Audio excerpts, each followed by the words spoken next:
could I have a motion to open tonight's I meeting? make a motion that we open the Board of Architectural Review and Historic Preservation meeting for March 26, 2014. Second. All in favor? Aye. Welcome, everyone, to the March 26th meeting of the Board of Architectural Review and Historic Preservation. I'd like to introduce you to our board. We have Ham Hogue present tonight, Esther Pastor, Christina Redding, our counsel, Bo Robinson, Zach Studenroth, our historic consultant, and Antoinette will be taking our minutes. Thank you. Sorry. Mr. Chair, first application is Therapy Lift and Style on 38 Main Street for a storefront sign. Is the applicant here? I think it's Life and Style. Instead of lift, I know. be a plastic I surgeon. don't have any issue, Mr. Chairman, with this application. It's simply a glazing. Okay. No, I have no problem with that. Okay. Any problem with that? Any public objection? Therapy, life, and style, it's very simple. No? I make a motion to approve? Okay, I make a motion that we approve the sign for Therapy, Life and Style at 38 Main Street. Second. All in favor? Aye. You want to do the stamping? Sylvester and Company, 4 North Main Street for a storefront sign. Again, an applique on glazing. Is the applicant present? Yes. Okay. Hello. Hello. I'm Linda Sylvester.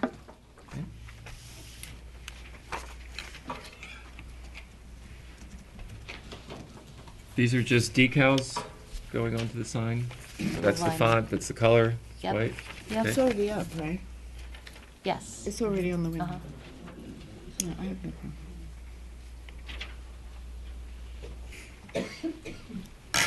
I'm fine with it. I was fine with it in Amagansett and Sag Harbor. Okay, I make a motion to approve. I make a motion that we approve the sign for Sylvester and Company Thank you so on much. North Main Street. Second. All in favor? Aye.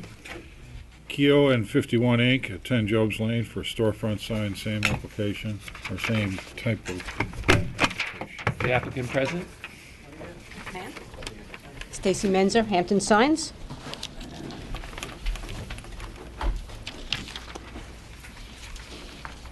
Again, just decals on the window? Decals on the window. Okay. It'll be gold. It's gold. Gold.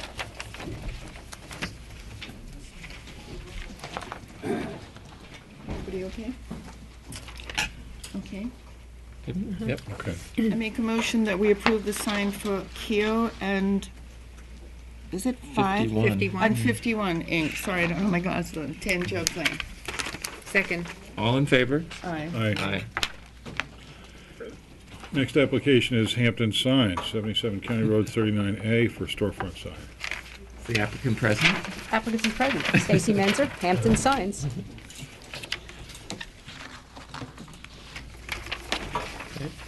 Silly question, but what's the height of the letters on the sign? Is it dimensional? I make a motion that we approve the application for the sign for Hampton Sign at 77 County Road 39. I'll approve it, but can you answer the I question? cannot answer the question. Is it less than 12 inches? It is not. Okay. The code, the village code is 12 inches, and you're a sign company, so if we could comply with that, it'd be great. Sorry. Subject to the compliance? Subject to the compliance? Thank you. Thank We will you. do that. It would be an embarrassment if that weren't the case. Second. All in favor? Aye. Aye. Next you. application is Sphinx Pool Service for contractor sign. Please state your name. Hisham Mohammed. Okay. Actually, we have signed for a construction. It's 18 by 24. I'll take that off, Yeah, there's, Right. both of those, Yeah. actually. Can you just have Sphinx Pool Service rather than the dialogue that's right underneath it? It's Simplify? we cancel pool service and for No. service in the middle Yeah, or full the pool phone ra- number. Yeah, just this and this and the contacts. the two arched are fine, Yes, but this is too much information. It's we very- can cancel this. It's no problem. Okay, very good. Yeah. So we'll scratch that out? Yes. Okay.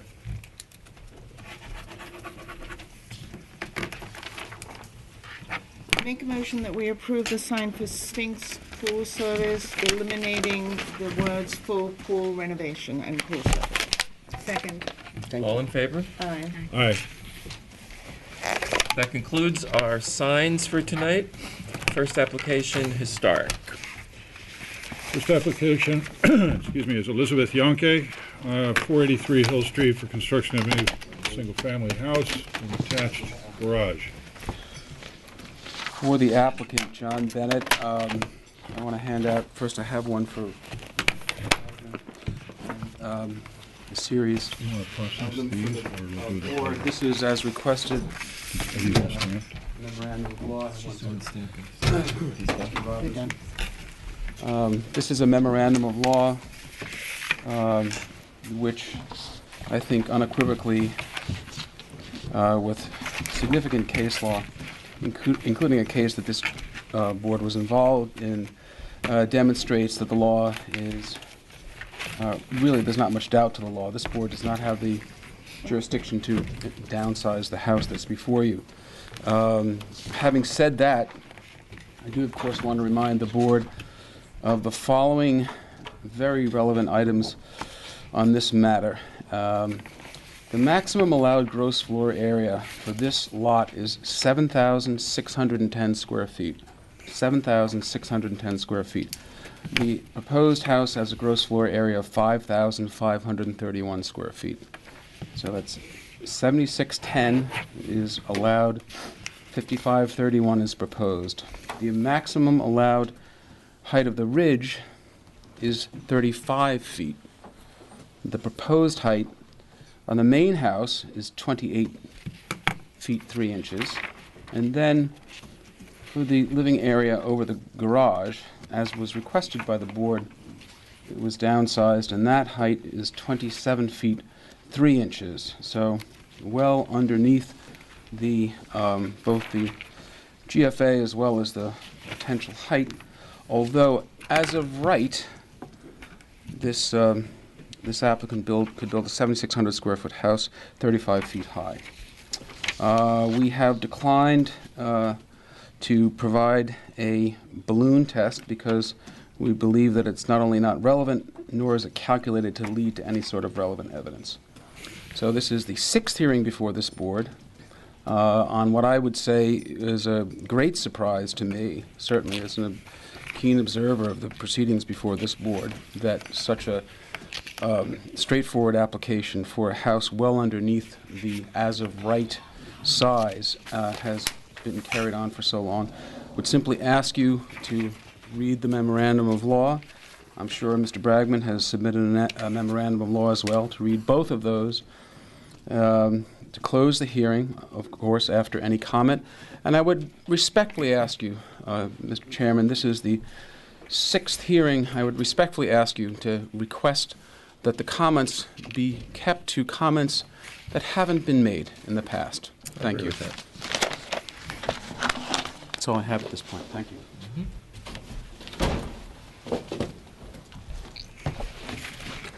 Good evening, Mr. Chairman, or Acting Chairman, and board members. My name is Jeff Bragman. I represent Ann Pine, who lives at 449 Hill Street.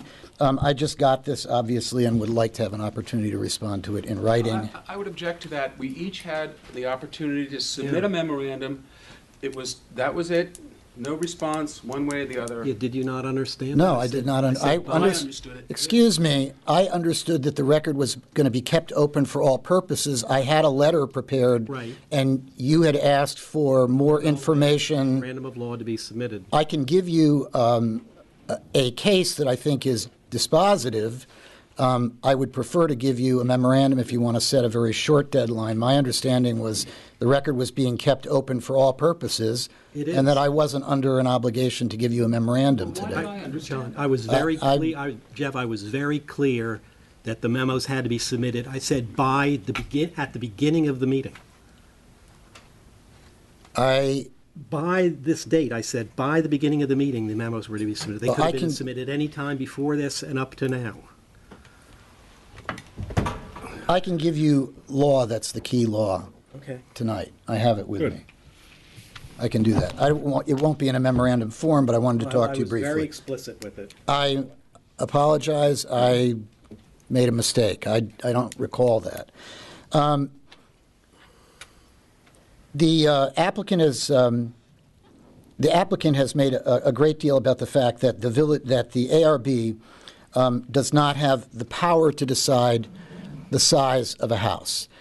That statement ignores the requirements that are set forth in Chapter 65, which is the chapter that controls review in the historic district. Section 65-5B requires certain criteria that must be considered. They're not discretionary, they're obligatory. 65-5B2 says that new construction has to be compatible with the character of nearby properties.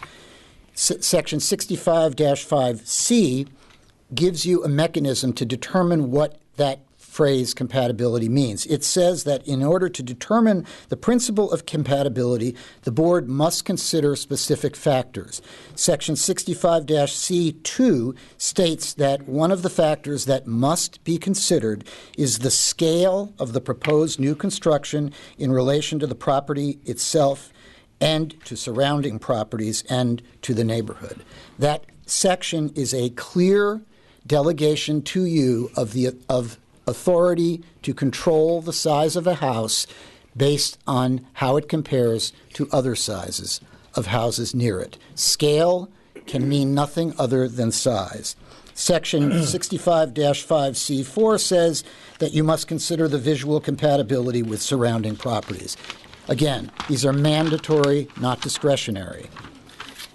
So the question is, how do you determine that in a way that's not just a hunch, a guess, that's your taste, it's not my taste? Well, the statute requires that certain items of evidence be given to you in every application to this board. And Section 65-63 says that applications must contain elevation drawings, including relationships to adjacent properties, and it says that it must contain perspective drawings, including relationships to adjacent properties.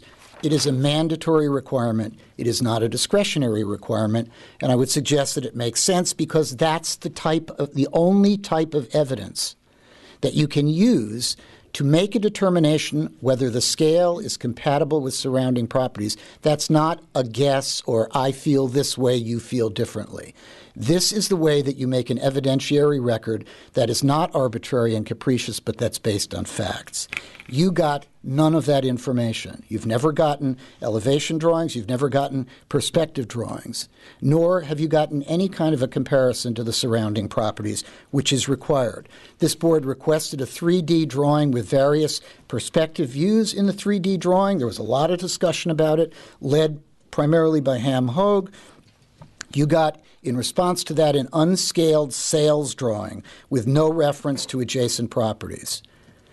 An architect's rendering of the house. You had no idea what the scale is. You had no idea the distance, the angle that it was drawn from. What I'm suggesting to you is that there is no factual basis in this record for you to make a decision that is fact-based and not I feel this way, you feel that way. The only comparative information in this record comes from my client. We have given you accurate living square footages of the houses in the neighborhoods. On average, this house is twice the size of the average house size in this part of the historic district. We've given you scale models that confirm that. The board acknowledged that it lacked enough information at the last meeting when it asked for a balloon test, which the applicant declined to give you. And there was some uncertainty about how to proceed when an applicant refuses to give you information. And again, I think that the law, if you look at the law that controls the rules of this board, it's clear what you can do and should do in this case. Chapter 65-6, subsection 7, says that your board is authorized to require, not request, require any information which the board deems necessary in order to determine the appropriateness of the proposed changes. You've been confronted with an applicant who looked you in the eye at the last meeting and this meeting and said, go fly a kite. I'm not giving you this. And that's the same applicant whose attorney said, we're not going to give you any information, we're not going to do a balloon test or give you any information of that kind because it's beyond dispute that this house is of comparable scale in the neighborhood. That may be the attorney's opinion, but it's not based on any facts that would support a decision that this board could make that would be sustained on appeal. And I would suggest to you that you have the power and I would say the responsibility when an applicant says to you, I'm not giving you information that you've requested, to say to the applicant, then you have two choices. We can deny this application without prejudice and you can come back with when you have the information that we need, or you can deny the case. And that's what you should be doing here. The applicant has suggested to you that the floor area ratio statute ties your hands. He can waive that Ferrara decision around. He can pound his fist on this podium as much as he wants. But you won't find in the Ferrara decision any reference to Chapter 65. Why? Because the Ferrara house wasn't located in a historic district and Chapter 65 wasn't in play in the case. The court never looked at the wording of Chapter 65. It never looked at the delegation of power that you have under Chapter 65 because it wasn't applicable. And for that reason, Ferrara means nothing in this case. It is not a precedent that you can't act. And in fact, if you read the code as I've read to you, it is readily apparent that you have a specific delegation, a requirement to look at comparative scale, which can only mean comparative size of the house. It's written right in the law. You don't have to take my word for it. You can open up your village code and find it. Ferrara doesn't apply to this case. In addition, the court never referenced any historic preservation rules in that case. Never even discussed what we're operating under, Chapter 65. The floor area ratio statute is not contradictory to the rules that control what the ARB can do and can't do. These two statutes are not mutually exclusive. All the FAR is saying is that that is a possible maximum at which you can build. And what Chapter 65 does is it very responsibly and rationally adds another layer of review when you're in a historic district, which this house is. So while this applicant might be able to come in, in a place that's not within the historic district and say, hey, I'm within the FAR, you've got to approve me. He cannot do that within a historic district. Why? Because the rules of a historic district, which were not considered in that court case, specifically require you to look at the comparative scale of the house in relation to adjoining houses. So FAR is not contradictory. They can easily be harmonized and work together. And I would also suggest that when you think about this argument that the applicant's attorney is making, that you look at the consequences of what he's suggesting, because it is going to produce untold mischief in the village of Southampton, because essentially his argument is that the floor area ratio eliminates any architectural review of the size of a house in the historic district. It puts the historic district up for the highest bidder. Whoever the highest spec house developer is that will build the biggest house wins the game. That's not the way the law was intended to do, and I dare say that if a trustee had announced at the trustee meeting that when they enacted the FAR that we were overruling the ARB's ability to control size in historic district, that trustee would not be in office. These rules are not contradictory, and the applicant's attorney is inviting you down a road that could create tremendous mischief and harm in the village of Southampton. The second thing is that he is arguing for a point of law that's been rejected under zoning law and statutory interpretation for almost a century. I brought a case with me today. I have one from 1900, and I wanted to update it, so I brought one in from January of 2014. It's an appellate division case, which I'll give Bo, and I apologize to counsel because I did not realize that I needed to bring a memo in, so I only have one copy of the case. But I'll give you the site, and I can circulate it. You must know it, so I can give you a copy of it. What this attorney is suggesting to you as the way to go here is he's saying that when the Village Board of Trustees enacted the floor area ratio statute, they, by implication, not by statement, not by express statement, but by implication, they overruled your right as a Board of Historic Preservation and Architectural Review to discuss and regulate size in historic districts. And what I want to say to you tonight is that what's called repeal by implication, by suggestion, not by express words, is disfavored in the law and has been for nearly a century. The standard is a very high standard. It's an extreme standard that weighs against that kind of interpretation. And what the standard says is that if there is any fair construction that both the statutes can be given that will result in them both having effect, no court will say that one overrules the other. In other words, if there's any construction by which the statutes can be harmonized, then the court is going to say they're both effective and they're in harmony, and we're not by implication going to say that the legislature, the Village Board of Trustees, overruled it when they passed the later rule, which in this case is the floor area ratio. The statutes have to be completely irreconcilable in order for that kind of a result to occur. And what the court has said is that, and they use this word, that the repugnancy of the statutes has to be so palpable, so obvious when you read it, that it's obvious without argument that both could never have been intended to remain in force at the same time. That's a very high standard of law. And what I like about this case, aside from the fact that it completely supports my position in front of this board, is that it makes common sense. Because what the courts understand and recognize that the courts and the legislature are co-equal branches of the government.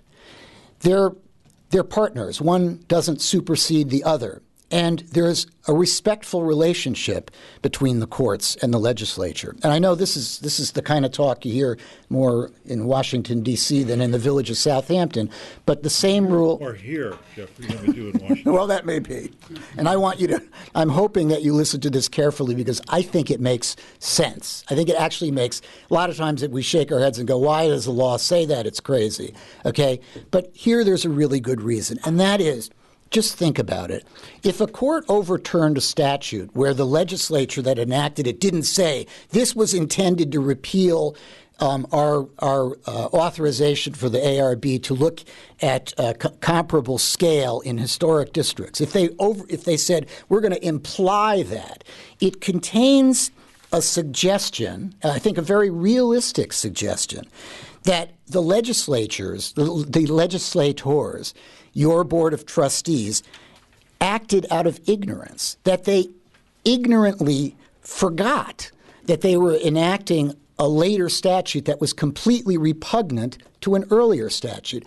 And what the courts have said is that out of respect for a co-equal branch of the government, we're going to make this legal standard to find this kind of implied repeal so high that it's rarely, if ever, is going to be able to be proven because it's a gesture of respect to the Village Board of Trustees. And I would suggest to you, and now the case I'm citing, and I have a copy here, and again, I apologize for not having that memo. The case is called Pines versus State. It's a January 22nd, 2014 slip opinion out of the Second Department. So it's a recent case right out of the department that controls your board and this action. But it reflects an earlier case that I found, which dates from 1900, called Sarsnow B. versus City of Rochester. This one I do have a cite on. It's 55 AD 2nd. I think that's actually 55 AD 388. It's from 1900 in the 4th Department. Yeah, it's AD. So what I'm saying is, you know, he can stand up and wave the Ferrara decision all he wants. That's fine. It doesn't mention Chapter 65 in it. He can say you don't have the authority, you know, nobody delegated you the authority, but he's not reading you the very words of the statute that control. And third, if you take that road and look at the mischief it can do, it makes you wonder if it's possible that the Board of Trustees could have intended that. And the rule of law is so strict against this kind of implied repeal that somehow they forgot, and it's completely repugnant, that it's virtually impossible to argue that that is what a sane Board of Trustees intended when they enacted the FAR rules. So I say to you, you know, despite the fact that he's got a jolly good memo here and it's got 8 big pages in it, I got a case from the 2nd Department.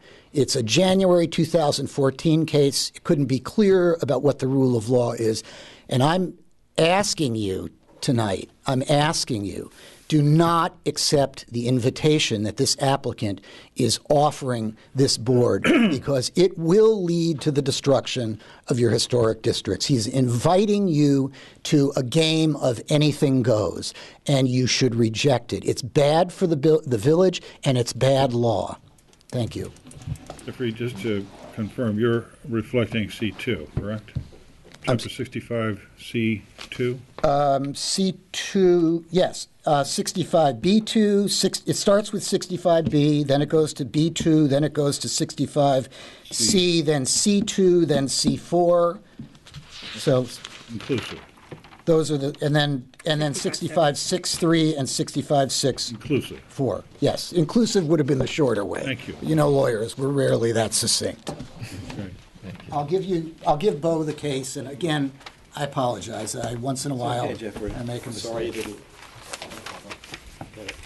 Okay, is there any other public comment? Okay.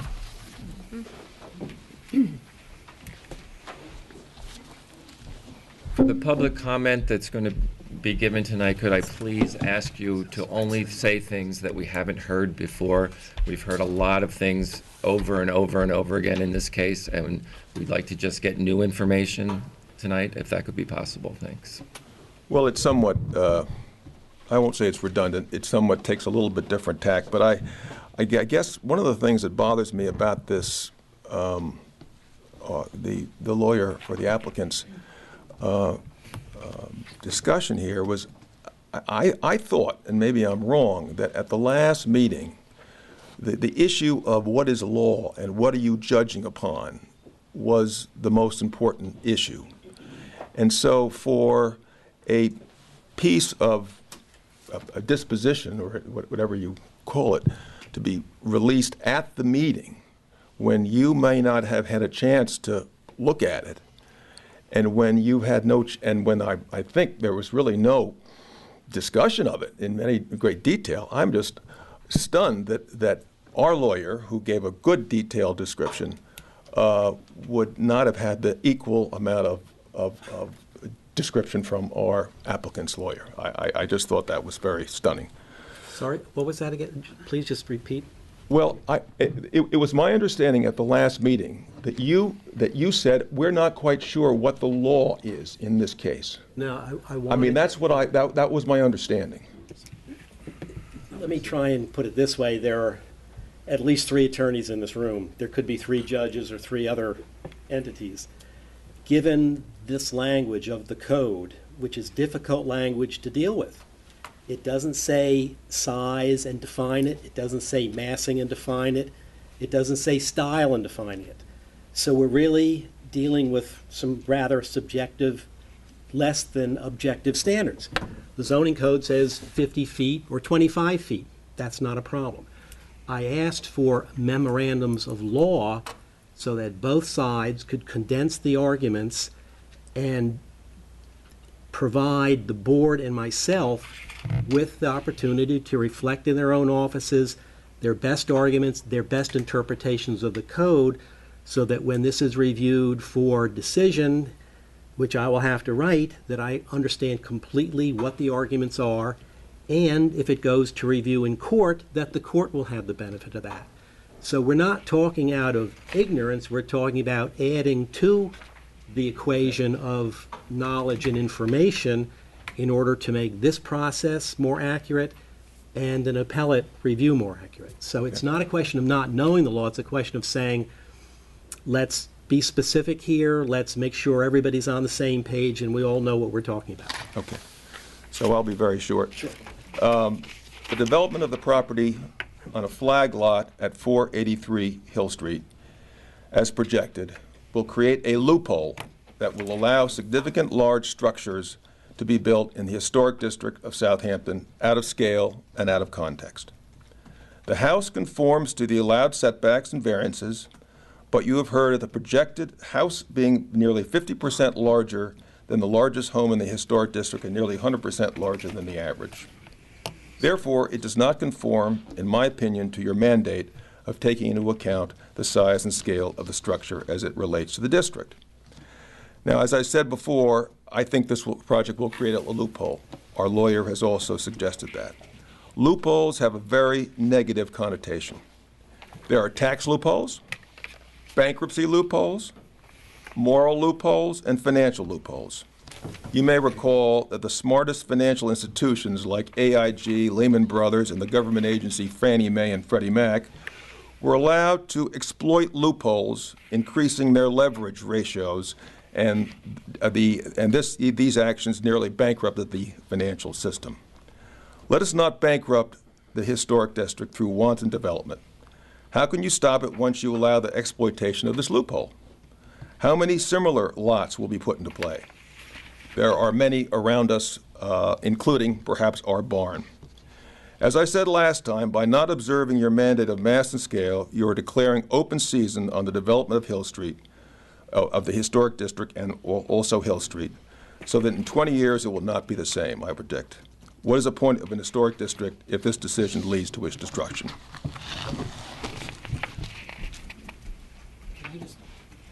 Sorry to jump up here again. I have the letter I was going to submit last week. I'd like to just hand it in. I don't have copies for everyone, but I can provide those.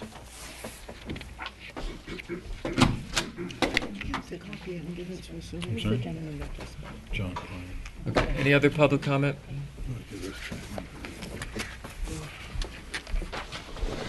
Let me read you. Brevity is important here. Exactly.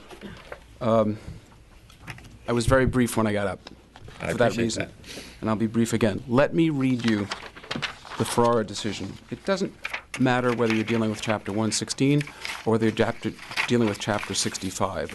You need an express grant of authority to be able to downsize a house. I'm going to read you just a couple sentences. Here, the respondent board went beyond the scope of its authority in denying the application. Clearly, the board here succumbed to community pressure when it denied petitioner's application, and its decision was arbitrary and capricious. The board was under the false impression that the board possessed the authority to reduce the size of a structure. You can't do that without an express grant. You can't imply something from some undefined statute, some undefined word, and that's what this case says. The record here is clear. The board denied petitioner's applications because of its size and after community pressure. The size of the structure was not a factor mentioned in the enabling statute. I don't care if you're talking about Chapter 65 or Chapter 116. It's not mentioned in the enabling statute. It doesn't give you the authority to downsize it. In the decision itself, the board recognized that you have no site plan approval. Regulating the size of the dwelling is the duty of the building department pursuant to the zoning code. That's it. Thank you. Zach, do you have anything to say? Nothing to add, no. Someone else? Yes? I'll make a very brief comment. Ryan Graven, I'm speaking on behalf of the Southampton Association. As I look at some of the paperwork behind this, and we've got a lot of lawyers in the case already doing a very good job, it does seem to me that there is ongoing confusion between what is the obligation of the reviewing body in this case as compared to the Ferrara case. And I would submit that when you look at the statutory basis carefully, you will see that in the Ferrara case, you were dealing with a concept of mass. I'm not a nuclear physicist. Mass is a very subjective world. In this case, you're dealing with a very clearly spelled out series of steps involving a board which is to render a certificate based on a decision, very objective, and the decision is to be based on an analysis of compatibility. And I submit to you that compatibility is an objective standard, and there's a hell of a big difference. Thank you.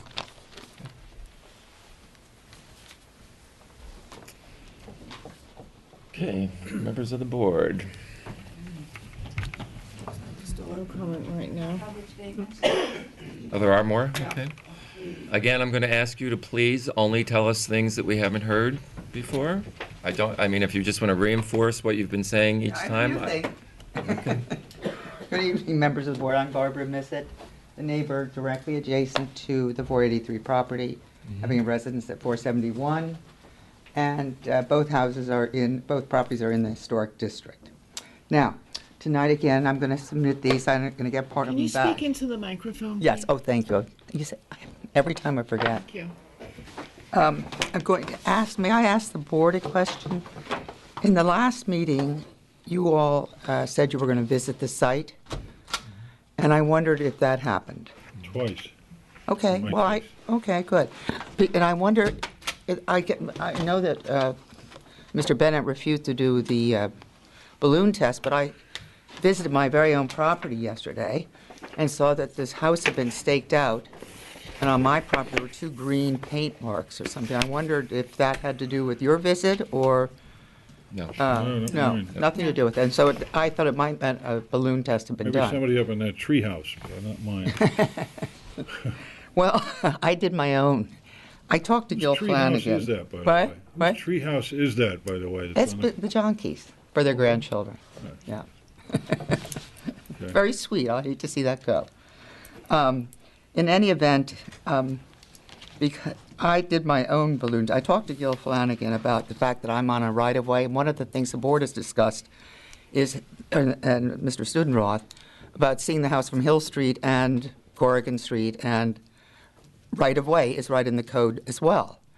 So since I am on the right-of-way and live on the right-of-way, I did a very amateur job, but I tried, of surveying the property myself using a friend holding up a bright red dress. So the height is about 8 feet tall, but it still shows that from my right-of-way, it's in this book if you ever get those. But anyway, here's their property. Those are the 2 points I put the red dress up. And this is my right-of-way going here. And these are exactly where these were taken from. I just used my, iPhone, so I mean, I couldn't do distances from Hill Street or anything like that. So this is what came out. This is number 1.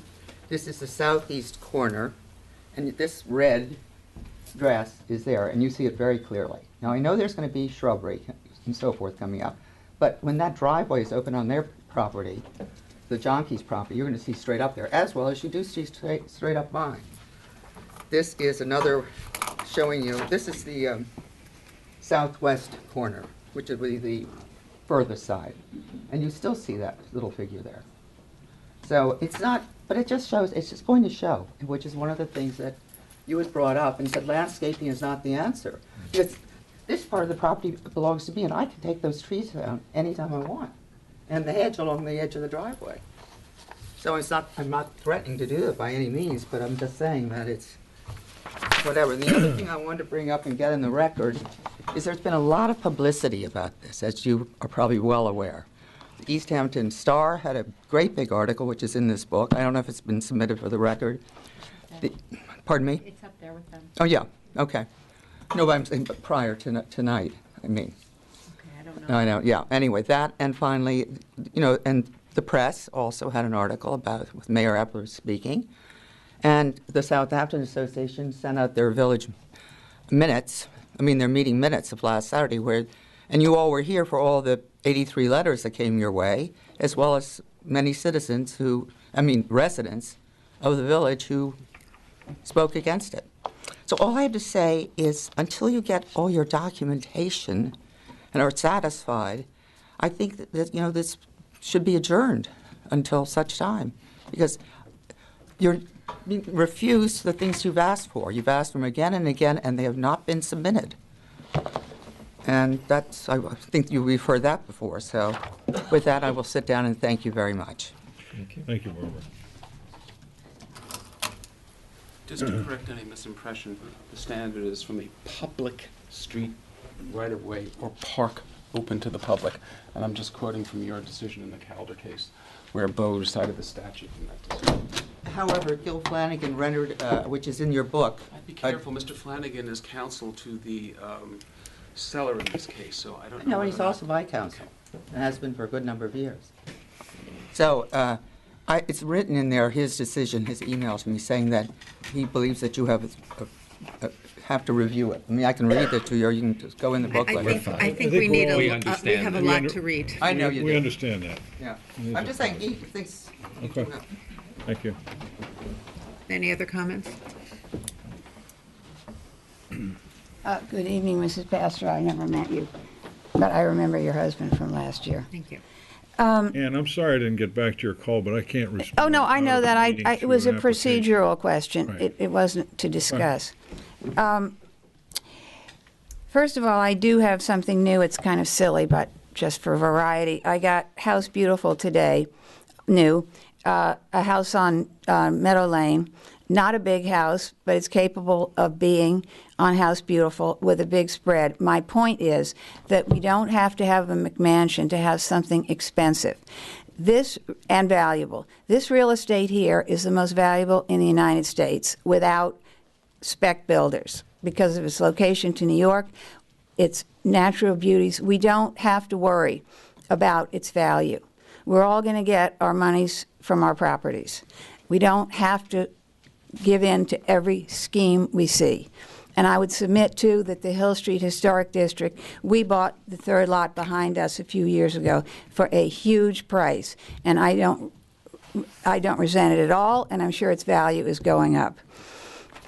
So, but down to non-frivolous comments.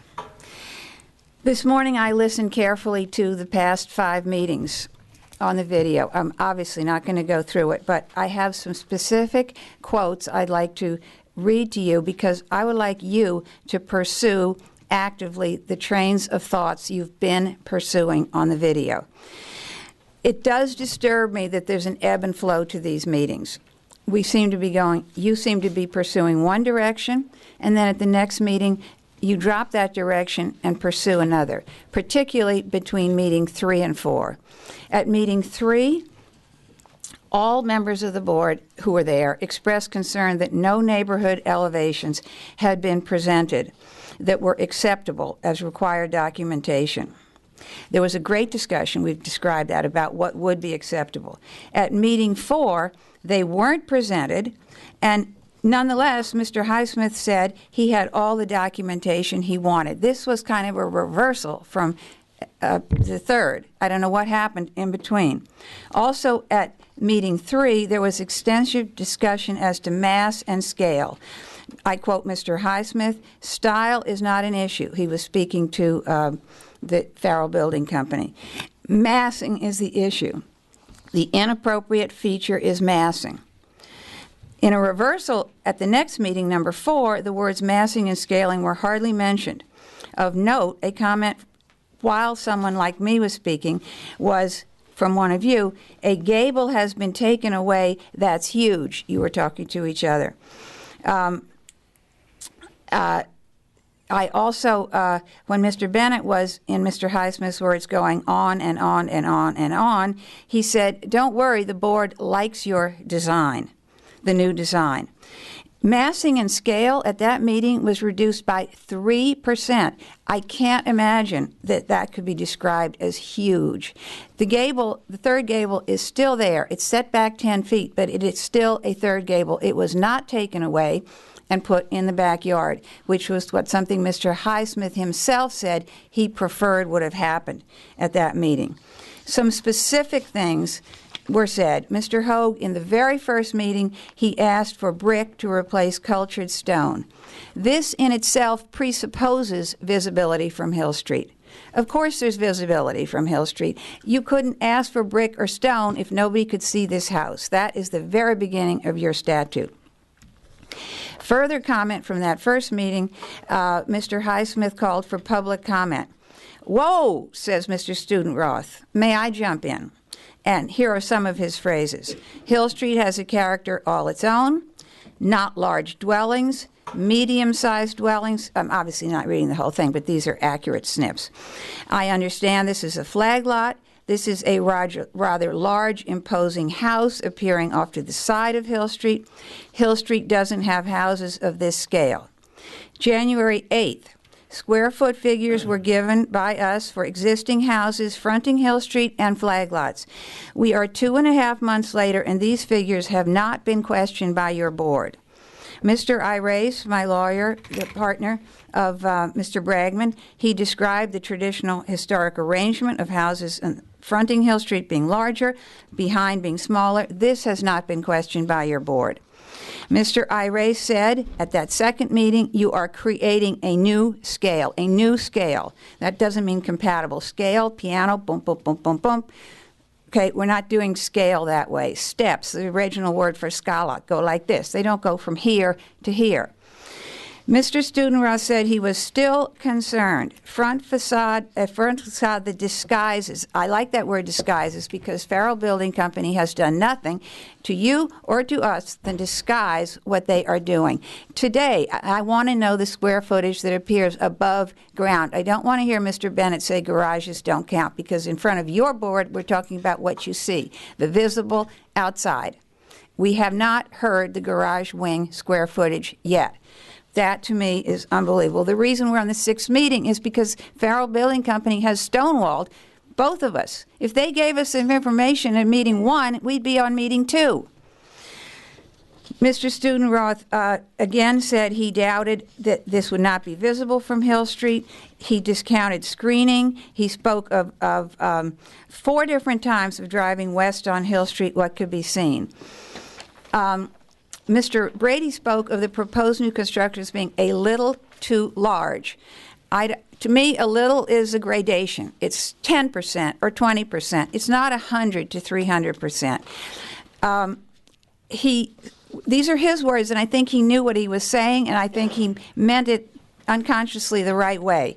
He said he proposed a plan to make it feel more like something more compatible with this, not compatible. He knew that a slight adjusting was not going to make it compatible. It would be just a little more, feel a little more. We're not talking about a little more here. We're talking about a major change. February 12th. Mr. Highsmith expresses his concern, looking from the outside. What are we impacted by visually? Mr. Hoag said of the diagram of the SBC showing these facades, I don't see any purpose to this. Ms. Kratz said the Janke house is approximately 27 feet in height. I'm going to get to this because this is new information. She, quote from her, based upon our measurement, the Janke house will be equal to and similar to the house we're proposing. She presented a photograph to your board of driving in the eastbound lane, not Mr. Studenroth's westbound lane, the eastbound lane, taken just a few feet past the Janke driveway. Then there was the lengthy discussion about what Mr. Hoag, what you all wanted to see. The huge, I've discussed that. The board likes the design. I've discussed that. Mr. Highsmith, the detached garage, I discussed that. In the interim, last week, I sent a memo to the board, which is why I called you, if that was the proper thing to do, saying I hope that you would look at various points at this house so that I wouldn't get up here and say, I see the house from here, and you say, but we didn't see it from there. This house is not something you do or don't see depending on the season of the year or where you're standing. You either see it from somewhere or you don't see it from anywhere, and you got to look all over the place, and you may have. I don't know. Did you all go together? Can I ask the question to one of you or all of you? Together. Okay. Esther and I went So together. what spots did you look at it from?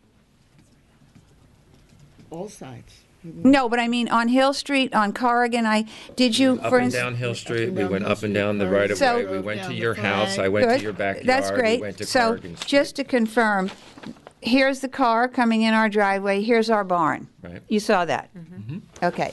Here is from Corrigan Street, looking into this gap, which is where the house will be. You saw that. I can't find the sign where you're on West Hill Street. I mean, on the south side of Hill Street, where our picket fence is looking at the 45-degree angle into that big gap. Great. Okay. Today I went to the building department and I saw that the revised house, I looked at the elevations of the first and second floor. The first floor is 10 feet high and the second floor is 10 feet high. I'm not counting the floors in between, the flooring and the support. This is the same 10 feet and 10 feet that was proposed November 30th. So essentially, the house, I know there's been 200 square feet taken off of the garage section, but the bulk of the house itself has not been reduced an inch in square footage. It's been lowered to the ground. It's hard to believe that a house that big, you're going to walk from the grass right into the living room. I know from my experience last year, and Mr. Hogue referred in one of these meetings to the fact he wasn't impressed by the drop of a foot or two because he knew that landscape elevation could basically eat that up. I don't know what he meant, but what I mean is when I had a situation next to me last year, you all stamped 24 foot high. The house went up at 27 foot high. I called Gil Flanagan. I said, this is 3 feet too high. He said, tough. The village allows 2 feet. I'm not talking about the flood 3 feet. I'm talking about everywhere. 2 feet of soil to be brought in. So you build your house. This happened to me at 27 feet.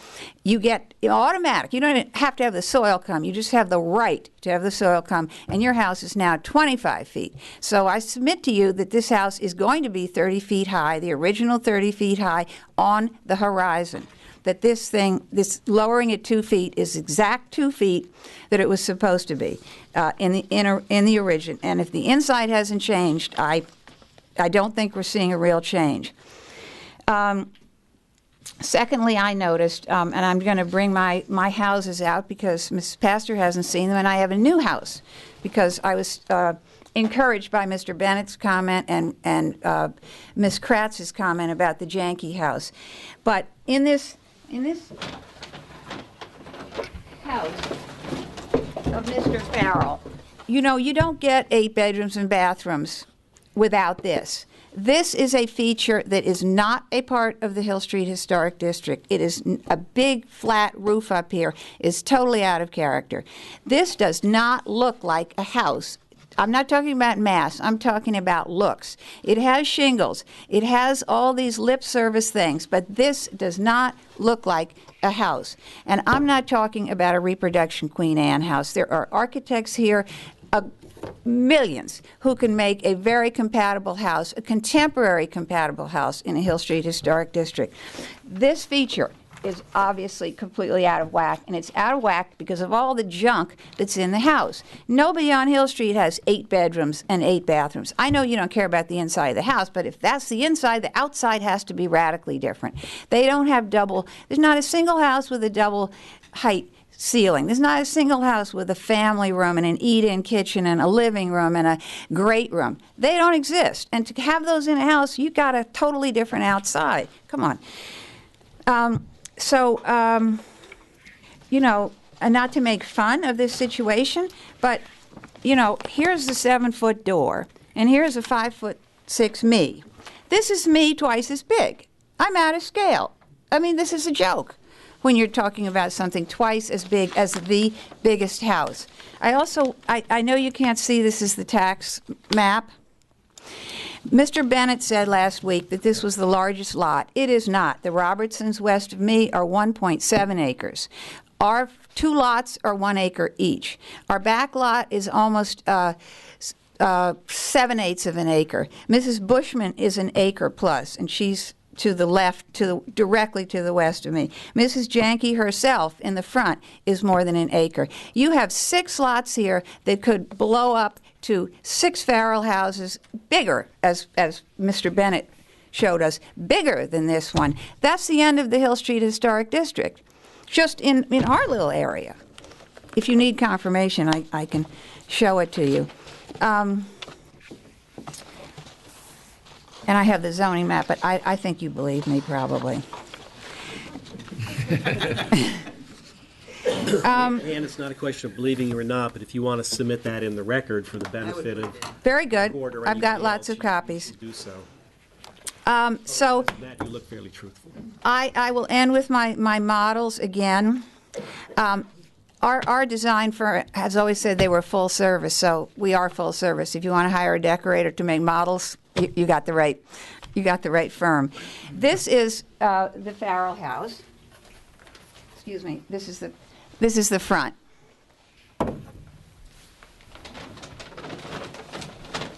This is our house, which sits sort of here.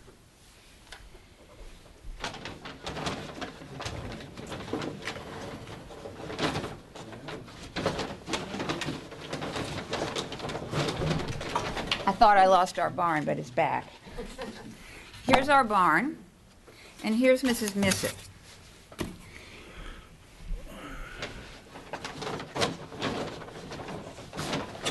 And here's Mrs. Janke. This is the house that Mr. Bennett described 2 weeks ago as large. I don't doubt this is large, but if this is large, this is enormous. Okay? This is more than twice Mrs. Janke's house. You can have these things in record. You can measure them 1/8 inch scale. This height is 27 feet. That is what Ms. Kratz said it was. 27 feet high. It's 27 feet high at one point. This house, in its reduced size, is 28 feet high across 83 feet. This is a completely different notion of height. Plus, as I said, it's going to be 30 feet when on the horizon. I showed last week replacing our barn, which you saw from Hill Street. This is what you're going to have now. This is just a fact. You saw it, the driveway's here. You look at this oblique angle. You see the same thing here of this, the oblique angle from Hill Street. They're on the same plane. They're both about 280 feet behind the front lot. So as to large, I don't say it's not a large house. I don't want to insult it. And I think for Ms. Kratz to have gotten up here and said that by their measurements it's the same size as this house is an example of what we've all been subjected to by the Farrell Building Company. And I'm sorry it's been 6 meetings. But we don't seem to be beyond the second in terms of requiring the evidence. Thank you. Thank you, Ann. If I could bring to the board's attention the fact the measurement of height in the village code is not going to be a 30-foot house. The measurement of height in the village code is average natural grade along the front. The village code allows you to bring in 2 inches of fill at the request. 2 feet of fill, right? 2 feet of fill, but only at the express permission of the building inspector, number one. And number two, there's nothing in the code that changes the measurement of height. So I've had clients that have come in and said, I'm going to bring in fill, and I say to them, you understand you can bring in 2 feet of fill if John Foster lets you, but your jumping off point is still natural grade. We've shown this as measured 28 something feet, 3 inches, I think, whatever it is, and 27, taken from the average natural grade. So I just want to make sure that's Okay. Okay. I would ask you that you close the meeting and give us a decision respectfully. Okay, let me poll the board and see. Esther, you've been not here, but I know you've been diligent. Okay, I absolutely need to review a lot of paperwork. So I feel that there's been a lot of public comment. I'm assuming there's nobody else here that has anything to say. I need some time to digest all of this, and I'd really like to speak with counsel as well, get his opinion. I wasn't suggesting that you give us a decision. I was suggesting Just that you close the hearing. meeting, yes. I'm in I wouldn't favor. expect that you have a decision. I'm in favor of closing the meeting. Closing this hearing Yeah. tonight. Me too. Let me at least say you have two options. You can close the meeting for decision only. If you do that, then you have no opportunity to request any further documents or information or have any more comment. You could adjourn it for all purposes if you want to deliberate however you want to do that, and then reserve a closing for a meeting at a later time. I have no feelings for that for you one way or another, but I'm just simply saying there's something different than just closing it for decision. So if you feel that after this review you need something else, or you need to make a further comment, or somebody needs something, you wouldn't be able to do that publicly. Okay. Can I speak to that? Because this is very important.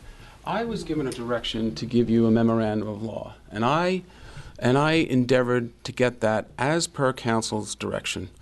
My associate worked on it, I worked on it, we worked on it at great pace and with a lot of energy. And that's in now. And the whole idea was that people were supposed to get that in. This is nothing more than a free shot at reply papers. If you have questions, you can always open the record if you want. But I, for one, don't think it's fair to put the applicant through what I was going to amount to a seventh hearing on this, where I didn't hear anything new this evening, to be very frank with you. And I would think that as a board, that you have more than enough information in the record now. You're certainly charged with deliberating appropriately. But I think you have more than enough in the record now. So I would, again, very respectfully request that you close the hearing, or all you're going to have is more of this information coming in a manner that's not fair. I've been following the rules. So thank you. Okay. I personally feel that I have enough information to make a decision. I don't know how you feel, Ham. I have enough information, having gone up there a few times and having seen some very helpful tools on both arguments. I feel confident that I can go ahead. There are, just for the record, we do have elevations and have had elevations for quite some time that are clearly indicated on the plans. Although we wished for, in my case, I would have thought that a balloon test would have been a good tool to apply to this. It's not something that I had required personally. I did request it, however. And there are other tools that we could request on other applications in this village, and there are a lot of them that we've seen. I've seen in my 12 or 14 years on this board in many different historic districts in the village. So I take this application extremely seriously. But I don't require any further information at this point. I feel like I'm still ruminating on this. But do you feel you need more information? No, I don't feel I need more information. I feel that there's enough information for me to make a decision. Okay. So, Bo? Sounds like you want to close the meeting, subject to close the meeting, public part of the meeting for decision only. If they're going to close, I have a letter here that I'd like to. The letter you handed out. No, this is a different letter. It's an engineer's letter about the balloon test. Right. Make a motion that we close the meeting? For all purposes, For all subject to purposes, decision subject only. to Subject to. written decision. I make a motion that we close this meeting for all purposes, subject to a written decision. Second? Second. All in favor? Aye. Aye. Thank you for your time.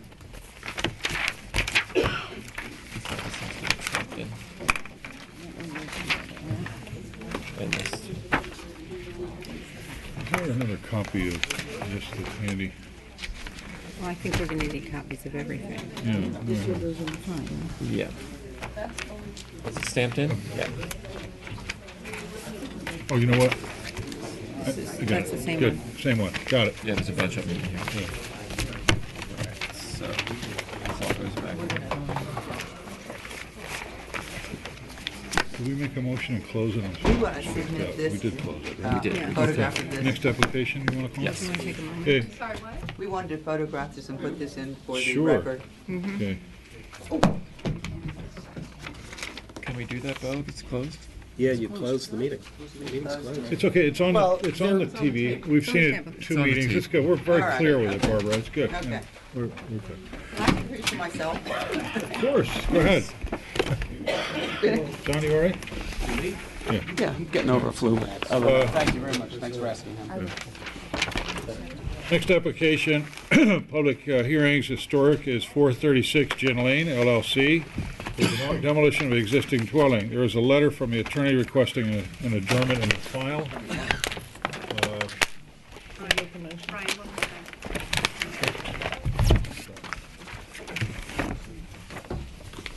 Does it say till when? It asks, it keeps it open to a date. Okay. I'll read the letter into the record. Sorry. Dear members of the board, we respectfully ask for an adjournment for tonight's architectural review board meeting. In reference to this application, we are collecting additional information we've retained an architectural historian dated March 26. Okay. Do I have a motion to I make a adjourn this? motion that we adjourn the application of 436 Gin Lane LLC. There's a letter from the That attorney we approve the requesting an applicant's adjournment. request for adjournment. That we Applicant's approve request. the applicant's request. to Oh, we adjourn. approve the applicant's request to adjourn. Is it to our next meeting? Yes. Or just to adjourn? No, To to the adjourn. next meeting. To the next To the meeting. next meeting. To adjourn to the next meeting. Second? Second. All in favor? Aye. Aye. Put that in the file. Matthew, Discussion 436. yep. Matthew Stopnick, 40 North Main Street, replacing an arbor and landscaping. Hi, good evening. Woo. Susan Wilczynski, I'm a landscape architect representing the owner, and I think this could be a lot simpler than that first application. Are you represented by counsel? No. I'm just here, and it's very, very simple. But I do have, Well, could you give us just 1 second? absolutely, I'm gonna do a handout as well. Okay. Chair, the affidavit of posting and affidavit of mailing is in the file. And this letter, have we stamped this? I can't see whether it was Yes. stamped received. Okay, so this goes in.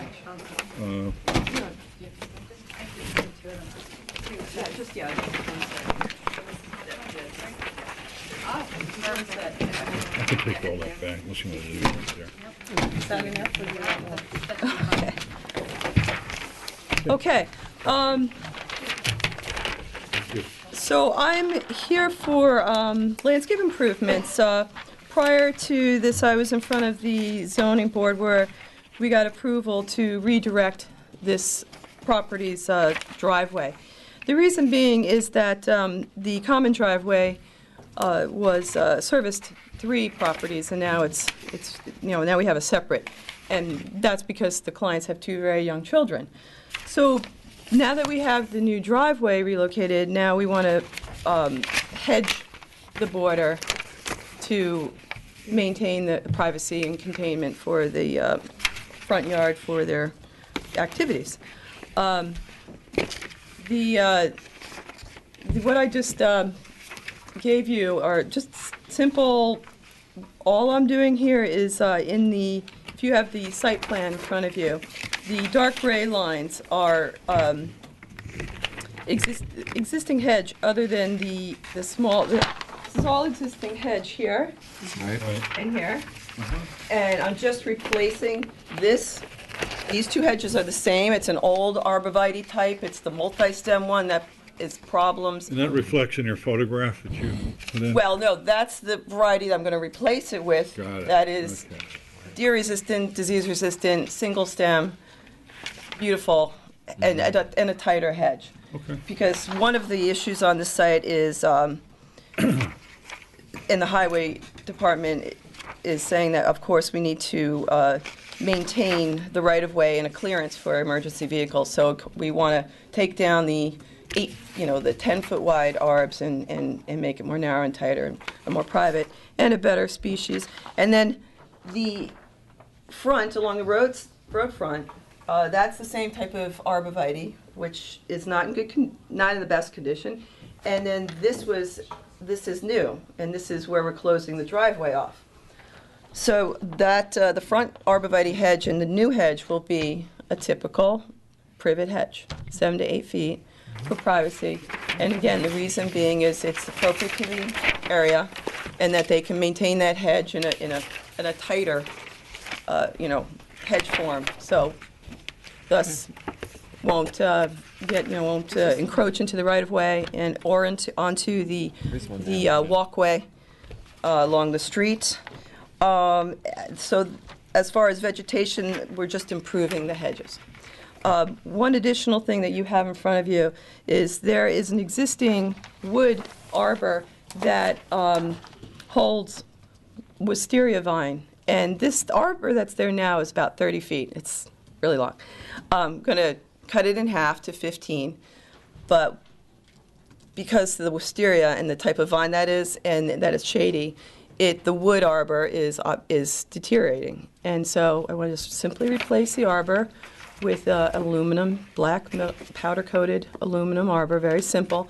Take that same wisteria, wrap it around so you don't even see the arbor, and we still have the same character, except it won't rot, and it's smaller, and that's all we're doing. And you have the drawings right there to show it's very simple.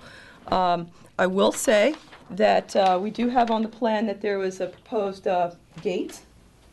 That's no longer going to happen. The owners just said that they don't really need that, so that's one less structure. And that's it. There's no fill or anything. The existing vegetation is going to remain. We'll just make everything nice, neat, and pretty and clean, and it's very, very simple. Good. I think it's a good improvement to the house. Is there any public comment on the application? Members of the board? I think it's lovely. Thank you. It will be lovely. Nice, and I don't mind the gate either. Yeah. Well, we'll see. Are these the ones to sign, or? Pardon? I think these are just copies. This is an original. And that's the stamp original. And this is the site Let me see plan. what's... Okay. Do we have a motion to approve? I make a Written motion. decision. Oh, sorry. Oh, it's historic? Yeah. Oh. This has You to do go know to that a this written goes to a written decision, but that you have the, hold the board and the unanimous in the support of it.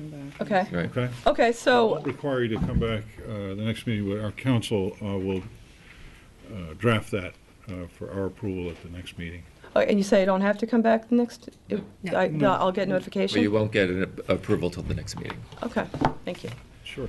So do I have? I make a motion that we you- adjourn Matthew Stopnick, 40 North Main Street, for written decision by our council. Second. All in favor?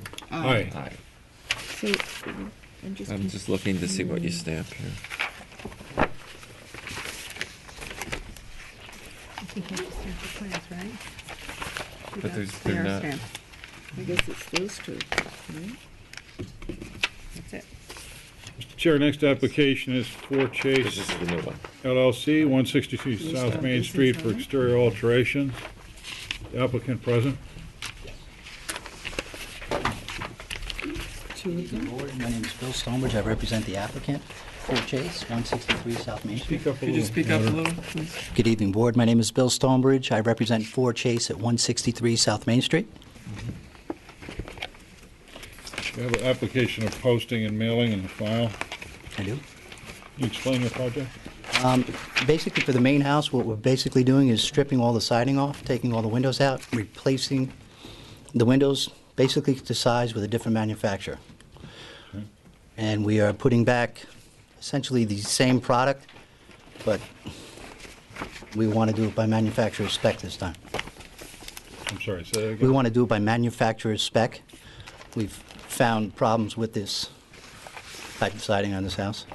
What's the siding now? It's a drive-it type, stucco, on foam board. What kind of siding are you proposing? We're, again, a stow or a drive-it type, same thing. Do you have any samples of it? No, not with me. Well, What's Any the, photographs? I do. Okay. So you're not changing the architecture of the house at all? You're just changing the windows?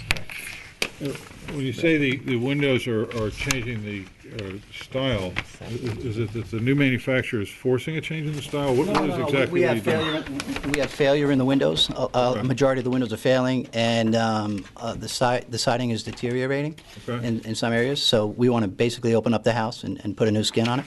Got it. And then, Is this because of the foam? The post-cell Correct. foam has rotted everything? Exactly. Okay, so there's no moisture. You guys are going to strip the house, replace the windows, and put a new solid stucco on? Correct. Matching the existing Well, not a color? solid stucco. We're going to do it on a foam board, but we want to make sure that we have the drip system in Got properly. it, okay. Yep. But is it the same color you're replacing in kind? Same color. We're going. So you're replacing the stucco in kind, different manufacturing? Correct. And may we have a look at those, please? Sure. You can hand them to Antoinette. Antoinette, please. If we can enter those, yeah, stamp them in, please. So the only work that you're doing is replacing in kind in terms of color and finish, the stucco and the fenestration. Correct. And that's it? That's it. Okay. No roof changes, facade, fascia, No, sir. shutters? Shutters are coming back? We may. Those are the only shutters on the house. We may put them back up or not. Okay. And will the trims be the same? The trim color for the windows? or We is are that going gonna with a change? clad window. It will be the same. It's in a bronze color. That's a mahogany type trim. We may negate that trim and just do a bronze window. When you say negate, you'll replace in kind the style, but in bronze rather than wood? The window will actually be the trim itself. There will be no trim on the window, but the window color will be in bronze, so it'll hence take that color of mahogany. Got it, okay. And then your light cuts are going to be the same as well? Correct. Okay. What we are, with the change we are making, we're taking the round tops out and we're putting ellipticals in, but they are of the same width and height. Well, the height drops by 6 inches. So the radius is pushed down a little? Correct. Got it, okay. But the ROs are the same. Okay. Any public comment on the application? Board members? There's driveway gates in there, too. In the pool house edition. Do we have a sample or a drawing of the driveway gates? I believe, This drawing should be in. yeah, you should have a whole packet. I missed that.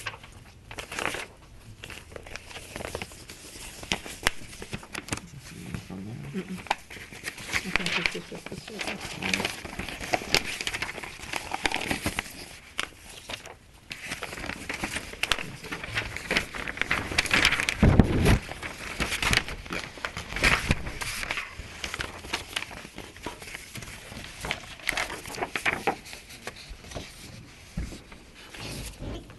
This is a new gate?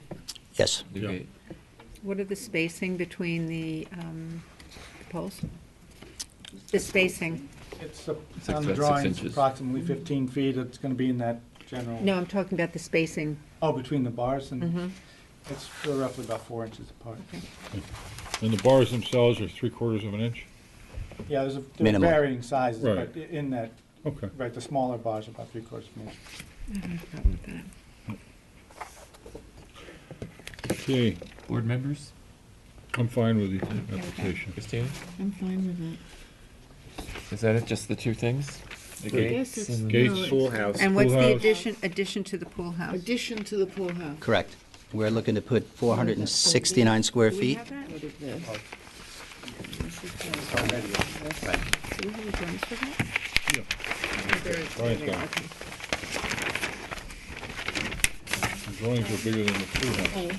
Did you get one of those bid? This is the window replacement. That's just windows. Oh, okay. Yeah. That's this last page.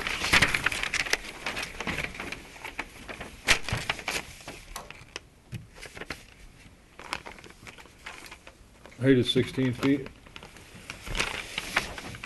15 15. 15 feet, okay. This is covered.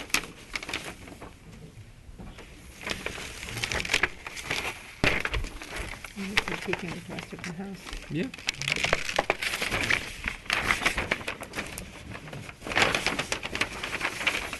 have no issue. It's a nice project. It's good. So we're doing Good this one, improvement. these two, Uh, and the driveway gates. Driveway gates.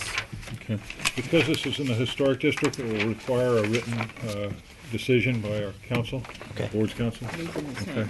It's not necessary for you to come back to the next meeting unless the chair believes that's the case.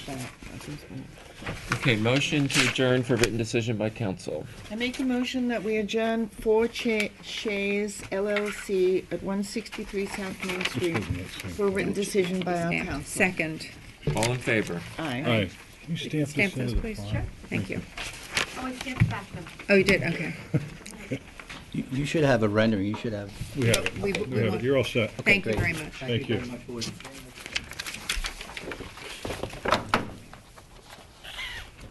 These are spares. Chair, that closes the hearing on historic. Okay, And first moving- application, non-historic. First application, Mr. Chair, non-historic, is Jovan Todorovic, 24 Prospect Street.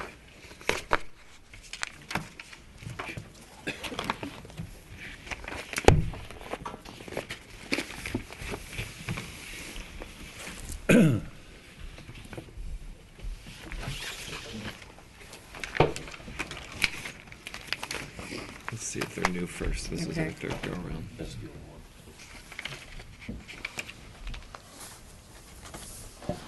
Okay. I'm, again, Kevin Bertolini, the architect representing with Mr. Todorovic. You were at the last meeting, and there was concern about the overall massing and the appearance of the original design, saying that it would be a little bit too imposing upon the street and to try and bring the overall scale of the building down. What we have done, we've changed we dropped the eaves of the upper roofs here down to match the existing on the two sides.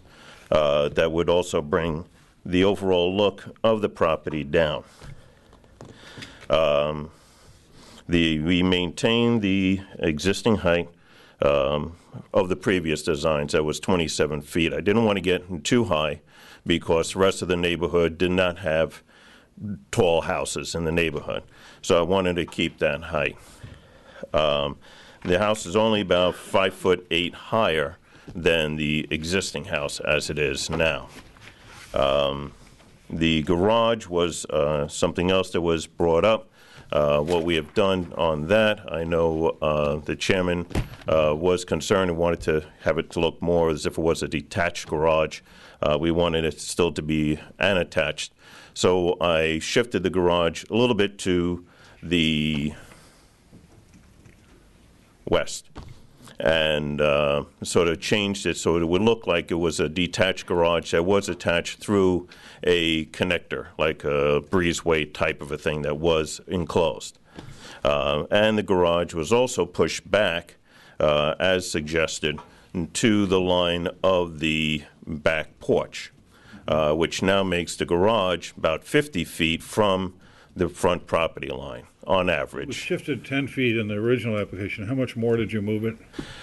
Moved it back an additional, I think it was about like 7 feet or so, 6 feet, somewhere in that area. Feet from previous, okay. Correct. So that is set back even further. Looking at an aerial photograph, the property, I submitted these the last time, but I got extra copies again. These are in the file though already? Yeah, I think I handed in last, like looking at the properties, this property does seem to have a deeper front yard. There's about 3 or 4 properties along that stretch that the front yard is deeper than the other properties. So the house already is further back than most of the other houses on the block in the area. So it is sort of set back from the street. And the other properties are very heavily planted, which makes it very difficult to see the houses.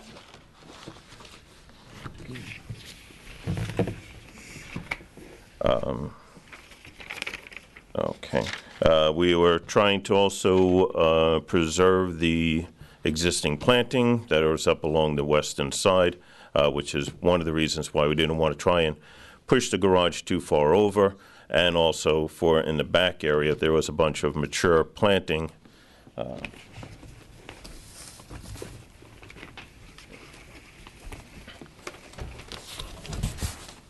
Along this side here is where there's all older planting, mature planting that we want to preserve, trim up, limb up, keep them, just sort of rehabilitate them, let's say, to bring them back.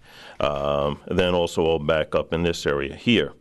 On the property, there's also a very large holly located somewhere around here that will be relocating towards the front of the house. So we're trying to keep all the natural vegetation as well. Do we have pictures of that? Yeah, so the actual garage here, as you can see, was pushed back. This garage is about 20 feet, 6 inches back from the face of the front porch of the house here. So the garage is pushed quite a ways back, which does reduce the overall massing of the front of the house. So the front of the house, all we're really adding to the width of the house is about 15 feet, what was it, 15, it's about 15 and change. Okay. Do you have a section through that front eve? I'm a little confused where I see a roof going back and then in the gable, but yet... And let's go look at the elevation. Okay. See at the bottom of your gables, there's a roof there, but... This roof here? No. At the bottom of, underneath the two this part here? Yeah, yeah. Yeah. Is that because your gable is in the same plane? Yeah, the gable here, we're bringing that out just to create more of a roof line to bring the overall massing of the house down. So that would just sort of come down. This piece here would be projecting, this comes out, this would be out. This piece would be at the plane of the house, this part is out, and then the roof here just sort of comes and it'll be a curve to come out. So you have a splayed roof as an applique, or it's a non-functioning roof, correct? Is it overhanging? Correct. That pair What's of, the overhang there? what is it? No, there is just... Of the 6/1 pair of mold windows, is that an overhang? How much does that Yeah. project out? That projects out about, the existing roof is about 12, is about 18 inches. A foot and a half. Then. Yeah. It's a little odd. Yeah. Is it coming out as much as the entrance to the front door? No, this part here comes out further because the porch projects beyond the to see that. front of the house. I like what you did with the entrance. I think it's a big improvement from last meeting.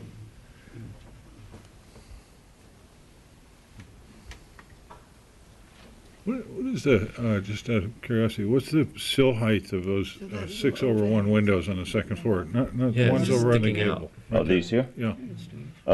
This one here? Yes. The sill height would be, How does that work? it would be about 2 feet. I'm just going off of, How does it look on the plan? that's the 4.6, so We 6, have the 8. old plans. Yeah, about 2.5 feet or so. Okay. We don't seem to have plans in the file reflecting that. We just have the old plans. The floor plans are pretty much essentially the same. Not the floor plan. The floor plan, the plan of how you. The elevation, the front elevation, as you're presenting now. This one? I dropped off plans that were re-stamped. Right, 30th.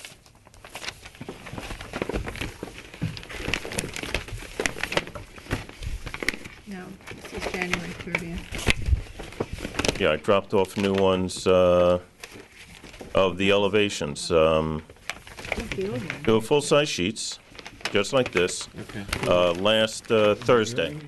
Okay, take a look. Because last Wednesday, I could... Everything in the file. These are dated January 30th. Yeah. Yeah, the drawings that were dropped off were full-size sets. Did they get found by any chance in Yonke? Let's take a look. Okay.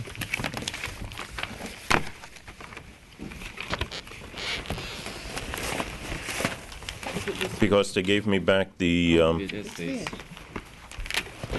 You got them? Yeah. Yeah, they dropped it off on March 20th.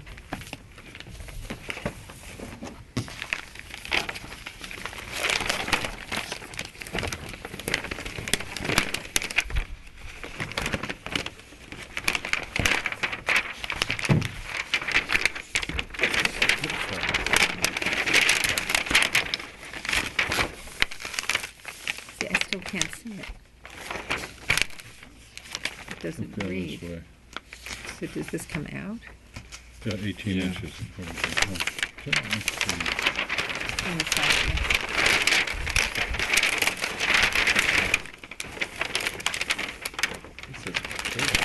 yeah. yeah, that, I noticed that when I dropped it off, the. It's a big pool house. Too big.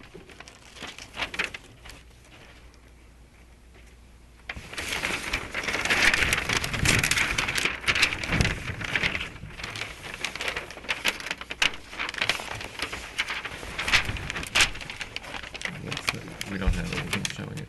Yeah, that would, not a cross-section through No, we need it. a What it is, it would be very similar to, sort of like when you look at the Dutch colonials across the street, where the roof sort of comes and cuts across the front of it when the two planes are really in the same line. It's just a roof line coming to break up the overall mass of the elevation.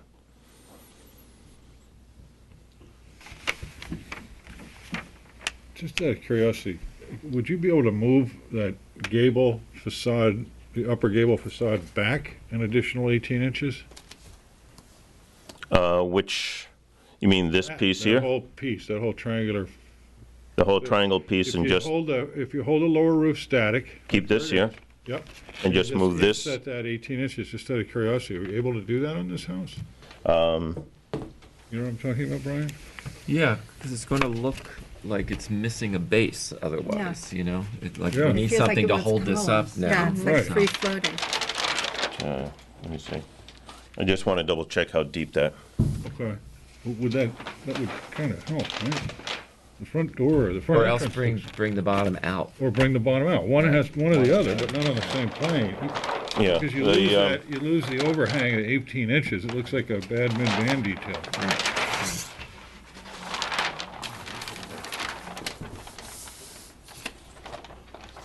Actually, like the base built out better. On the first floor, or the first floor projecting further out. Just pack that out. pack it out. Well, this is the original house. I know, Yeah, but if you could just pack it out. Can I just, let me just say, yeah, if you, okay, Can you bring it out by setback? bring it out to the setback? Well, no, the front is already out further, so. Yeah, that you, the front, the bottom part front can, Could you bring the base, in other words, the first story out a bit? Or, yeah. yeah, You mean just to pack out the, like maybe just build out the wall or something? correct, or- so it's not on the same plane. I think that's what we're all saying, right? Right, this Exactly. part, this section under here. Exactly. Take that part. Foundation too? That out. No, it would just You could be cantilever it building. out 2 feet or so. Yeah, well, you like to, just to, either And then make that- the wall like another stud thicker, like to pack out the wall, or how much? By or pulling that out, you establish it its own thing, and then that roof becomes an actual usable. usable thing, and then this, you would probably come out a little further to match what that is. Exactly. Right, and just Exactly. give it a Okay. base. Balance. Now, for the cantilever, you may not be, I mean, if we were to cantilever it Block out, foundation and pack it out. Yeah, yeah, You have to build new foundation? Just a block foundation. the just footing, block. it's not that You're only big. coming out this much, about a foot or so, yeah. at 18 inches or so. And that roof will feel better, and you can also set back that back Well, of it setting 6 or 8 back inches the in the roof, front would be It's perfect. easier to set Yeah. up this thing back. No? That goes back, maybe a foot, Yeah. okay? And the front, And then lower this here, facade, if you can bring that out a foot or two, or foot and a half.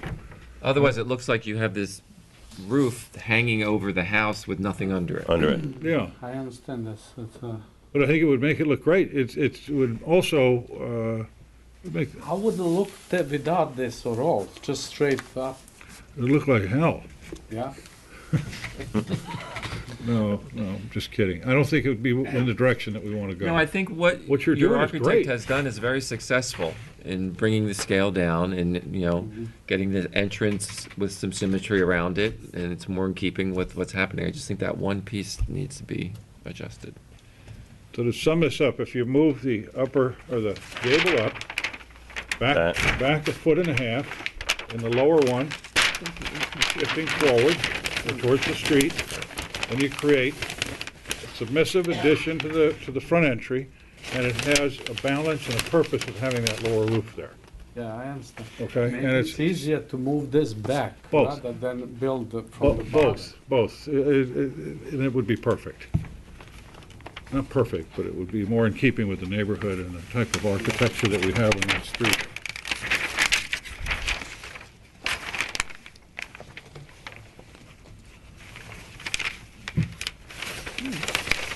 Other than that, the fact that you moved the garage back, great. What you did with the front entry is terrific. The roof lines, the all incorporated, I think that's just the last key. Yeah, there's old entrance here, maybe we can just build on that. Where the old, the old Probably entrance could. is somewhere pretty close You're to coming that out area. You could probably, this far, yeah. just about that far. So we Okay. can build here and support this. Yeah. outside. And then it's got a purpose. Yeah. It's just not hanging, I understand. Okay? Yeah, no, we have the old entrance there, probably we have Exactly. foundation underneath. In that You area. got the Probably meat there. do, yeah. Yeah, From the, it's a huge entrance and there's foundation, we have to probably just. it might be, build up. it might be there, yeah. You've taken a long structure, softened it by moving the garage to the rear. Is that the new one? or she You've has- brought it down to the roof lines, and you've created a lot better, or less of a massing on the street. You've done a terrific step. We're gonna need details on that last change. Sure. So, are you asking us to adjourn till the next meeting so we can get to work? I would like to, if we could, because it's third time and I'm like, Okay. I'm already lost a crew, one to Yeah. build this. The people moved on and now I'm like scrambling, and if I could get Do you something. want to allow I the can- architect to mark We up the can plans? adjust this. I and, think there's too much to it. Too much to it, Yeah. okay. I So- think we need to see it, I'm sorry. Okay. Yeah. So then we're requesting that you give us a cut-through section showing the changes that we discussed, if that's the direction you want to go, and then resubmit for the next meeting. So, Okay. Next meeting is going to be when? in 2 weeks. 2 weeks. I think it's In the 2 weeks. 16th. What's that? I think it's the 16th. Is it the 16th? Not the 9th? I think the 9th, so. I think it's the 9th, though. I don't know. It's the 9th, yeah. 2 weeks. 2 weeks. Well, that's is all, and so we can, I can plan to Yeah. organize. That'll be the, yeah, it's just a one I little, understand, I understand. It's just, Okay. you understand my also, I have to organize everything. I would be, Right. vote in favor of this if you made those changes, which is to set the main plane back. Bless you. Main plane back of the upper gable back of 18 Yep. inches. Create a front facade by packing that up at least by 18 inches or 2 feet to create a submissive yet defined portion of that house. I don't know how you guys feel about it. Yeah, I'm in So, agreement. Are you asking for an adjournment to the next meeting? Bless you. Well, whatever. yeah, you I guess, yeah, that's what would be, Yeah. Do I have a motion to adjourn to the next meeting? Applicant's request? Before we No, squeeze we each are other out of the. narrowing to what we have to do, and we're gonna do this, and then we can, so I can plan on Okay. Understood. not prolong, Understood. thank you. I make a motion that at the applicant Jovan Todorovich request to adjourn to our next meeting. Second. All in favor? Aye. Getting there. okay. Next application? Meeting House Association LLC, 116 Meeting House Lane for construction of a single two-story dwelling with accessory garage.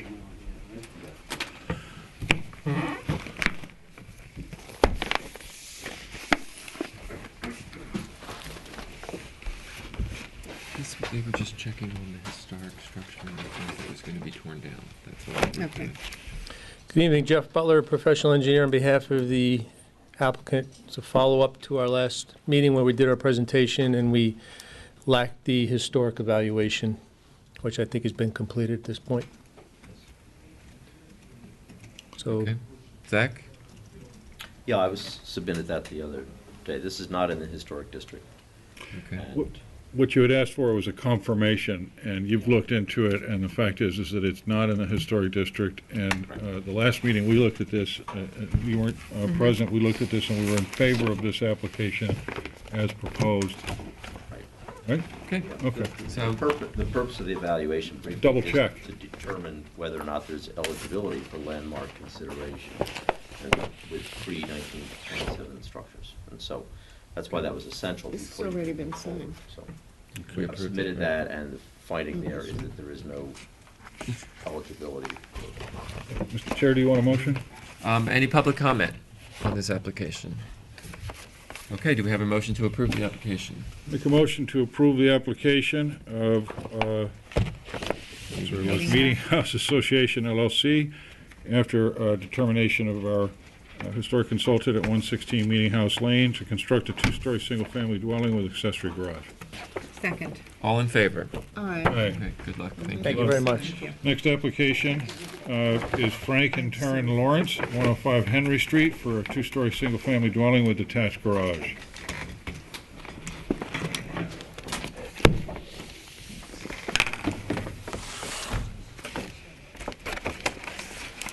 No one's doing small sets tonight.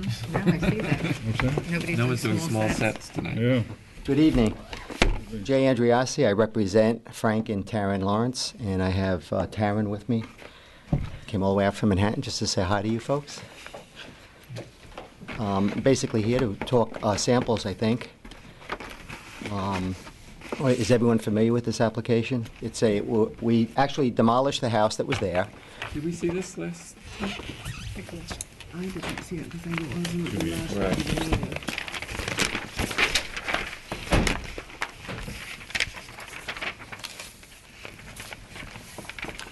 Have you had a chance to look at the plans? Yeah, yeah. I got the site plans, that's all I got. Okay, thanks.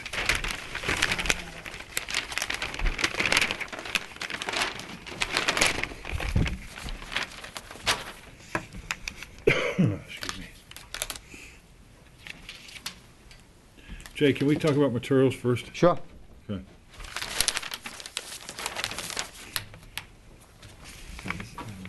Roof? Roof is Timberline Architecturals. Earth-tone colors. I'm sure you've all seen this. Which is the proposed? It's actually, we're looking at this one here, which is the, Slate gray. Slate gray. Yes. Slate gray? Yes. Okay. And the siding on the house? Siding are Cedar Perfections. I brought you a couple to take a look at. Okay. And the trim is painted? Is it Trim will painted? be AZAC, but it will be painted, yes. Okay. And the windows true divided or applique, or what's the story there? They are going to be the tilt wash double hung, full frame 400 series Andersons. Okay. And Couple we of u- questions, Jay, I have. The lack of casing on the windows on the first floor and on the mold units above the door, is that because the 400 series requires a rabbited back band, or is it just something that's an oversight on the details? You have it here. You have it on your dormer on the Left and right. left and right, but not on the center and not on the first floor. It's on the sides, too. And you have it on the sides. You don't, or do? I didn't see that. No, Yeah. I believe that's just an architect. The architect just missed that. It Okay, will so the have. consistency is a head casing, Yes. side casing, and it should be similar. Yes, absolutely. Okay.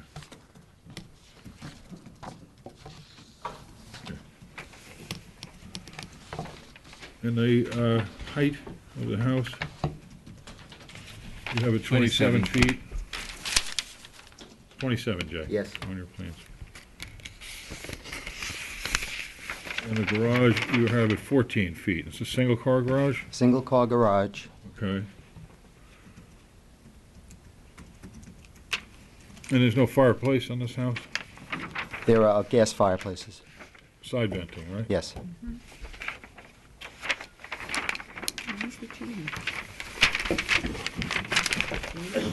Side bit. So it's gas. Jay, you're maxing out your pyramid law on this, and so that, to me, throws up a concern with neighbors and the streetscape, and there are no pictures in the file showing the other houses on the block. We did submit photos. Do you have those? Yes, Yeah. we did submit photos.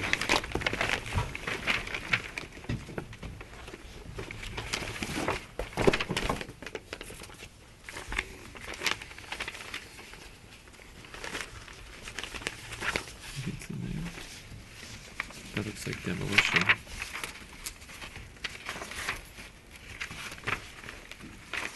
No, that's just. No, we just seem to have demolition pictures.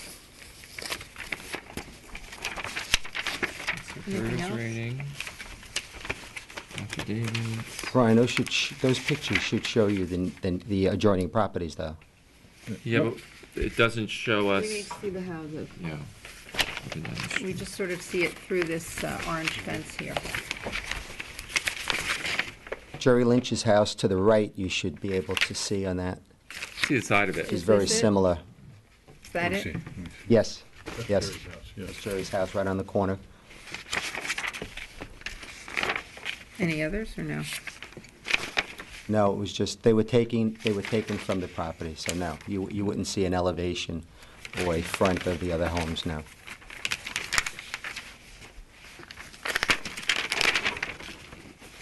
Any consideration for a masonry fireplace? You realize a masonry fireplace can pierce the pyramid platform, right, or the pyramid point? Yes. Any consideration for If that's traditional- something that you're going to recommend to approve Something this, that's- to approve this application, I would definitely consider it. Okay. I'd love to see that. First, I'd like to see the front facade cleaned up as far as the detail goes, Jay, on the casing, and particularly what the mullions are, if there are any mullions above the Front door? front door.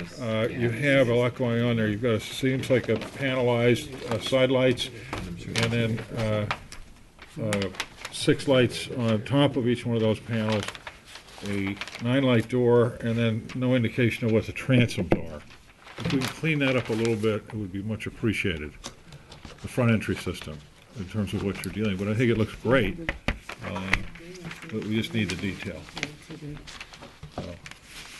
I would like to see the Yeah, I detail. would, and I'd like to see the Just the frames around the windows. The frames around the windows. This is an old village neighborhood. It's one of the reasons why you guys are there. I want to build this house.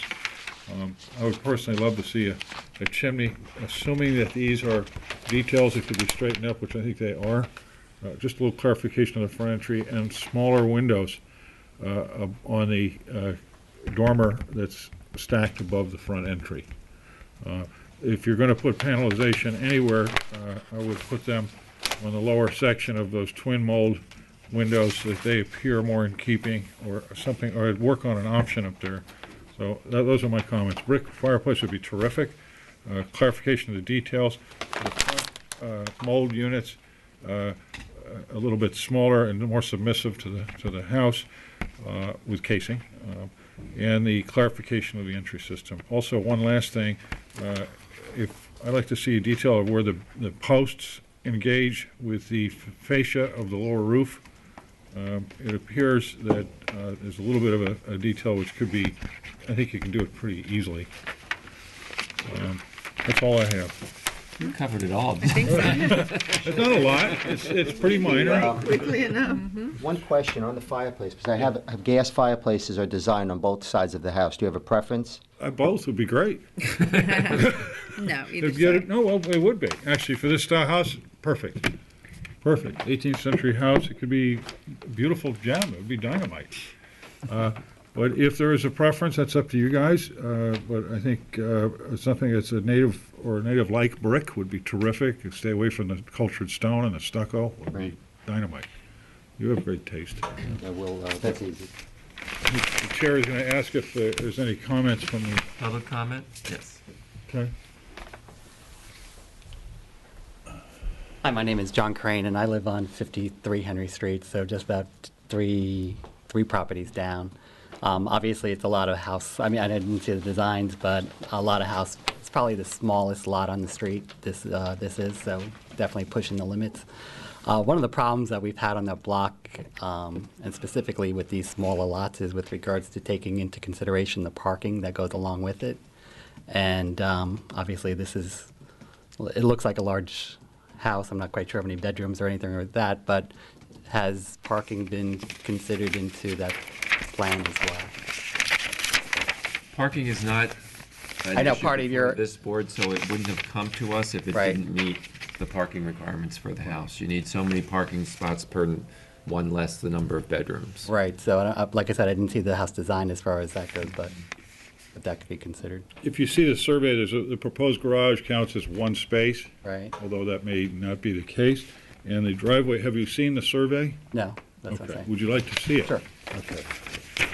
Chair, can I? Do you have an extra copy?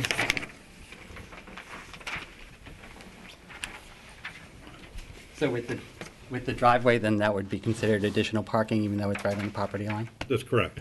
As far as my knowledge is, but we're not the board that looks at the parking. Once this application comes to us, but I would say you've got enough parking there with the garage being in the back of the property and so forth. Okay, that's fine. I thought, my understanding was there was required a buffer off of property lines for them to be approved parking spaces, and this doesn't seem to be like any kind of buffer at all. Are you requesting a screening?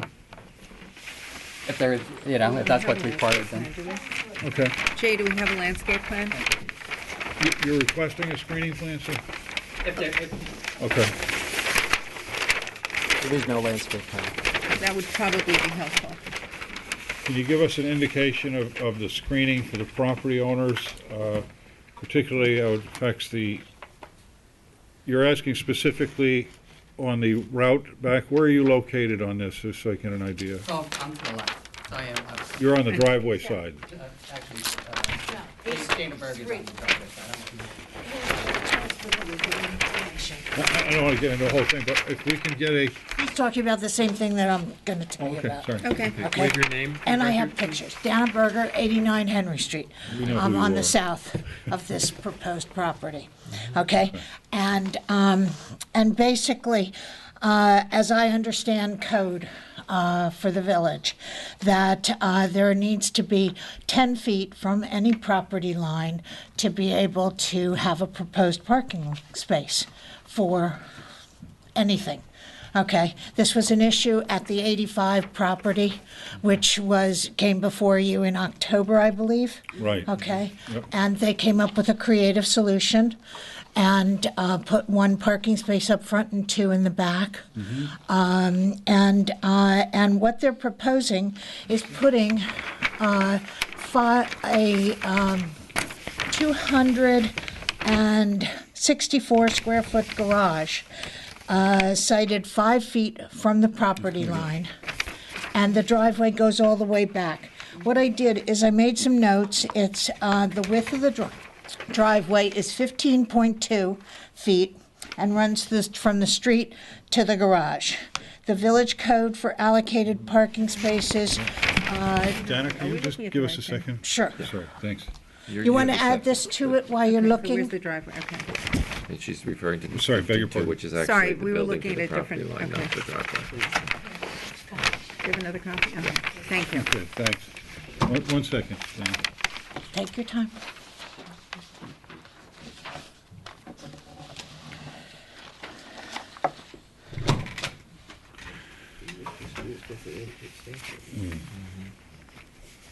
So this is 5? Yeah. Well, the proposed garage is 5 feet from the property line, as it appears here from the building department, and 5.5 feet, 5.5 in the rear, which puts one of the required cars within the garage. So again, one of the reasons why this board doesn't get involved in parking is because it's outside of our jurisdiction. we're an aesthetic board. We're looking at the house, how it relates to the neighborhood, the Well, structure. as I understand the board, or I understand the specifications that you're telling me, is then the pyramid law of the garage would make the garage 5 feet, and basically then it's not tall enough for a car. Well, no. The You pyramid go law up- is 5 you go feet up up 5 feet, and and then then you 45 start. degrees. So Okay. if this were. I find it too imposing on, But from can I- such a small lot. Can I give you a visual for a Yes. second? If at the top of this emblem, if you will, or right where that hat is on this guy, if that's 5 feet roughly, okay? At that point, then you go to a 45-degree angle. And as you project away from, the angle or sky plane increases. So although it's somewhat compressed, it appears, and obviously I don't have the equipment here, but I would check that with the building department. We have to assume that any application that's in front of us has been overseen by a plans examiner at the buildings department.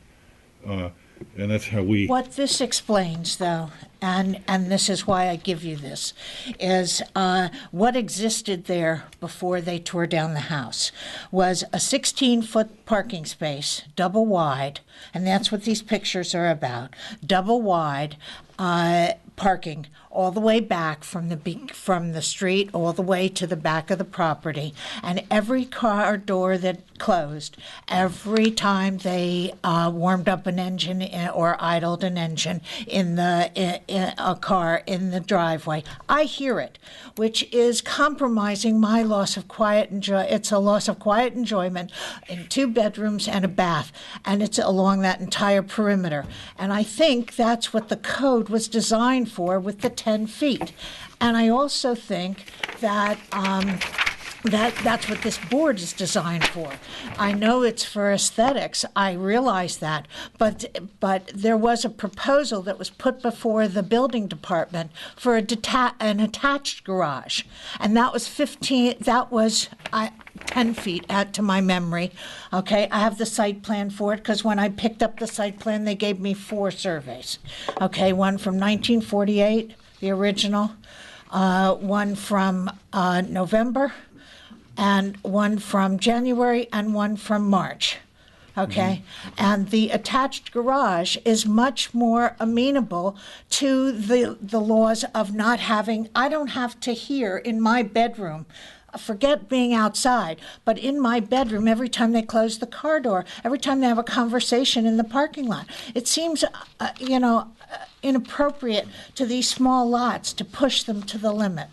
I'm sorry, it may be allowable, and it may be that it starts at 5 feet, but it's imposing, it's creating. And why don't we ask the applicant for a site, a screen plan and a landscape plan, and to maybe come up with an alternative that can make your neighbor happy. Okay, also, could you take a look at the other, do you have it with you, Jay? What's that? The one with the attached garage. No, I do not. That's not the application. The application is a detached garage only.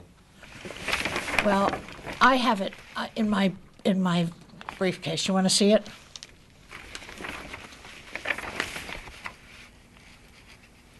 We have to go on the, what's in front of us now in terms of an application. The application, Dana, that's here now is the detached garage. We've addressed the materials, not to push this any further aside. We've addressed the materials, we've addressed, at least in my case, some of the details that I wanted to see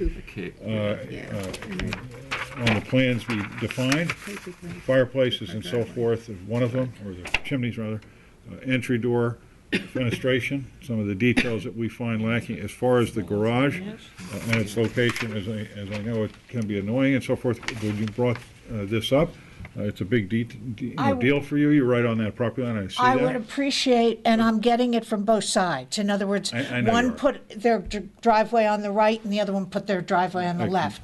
So the bottom line is that I would appreciate you looking at these pictures, taking into consideration what is happening, that there is an alternative plan that was proposed to the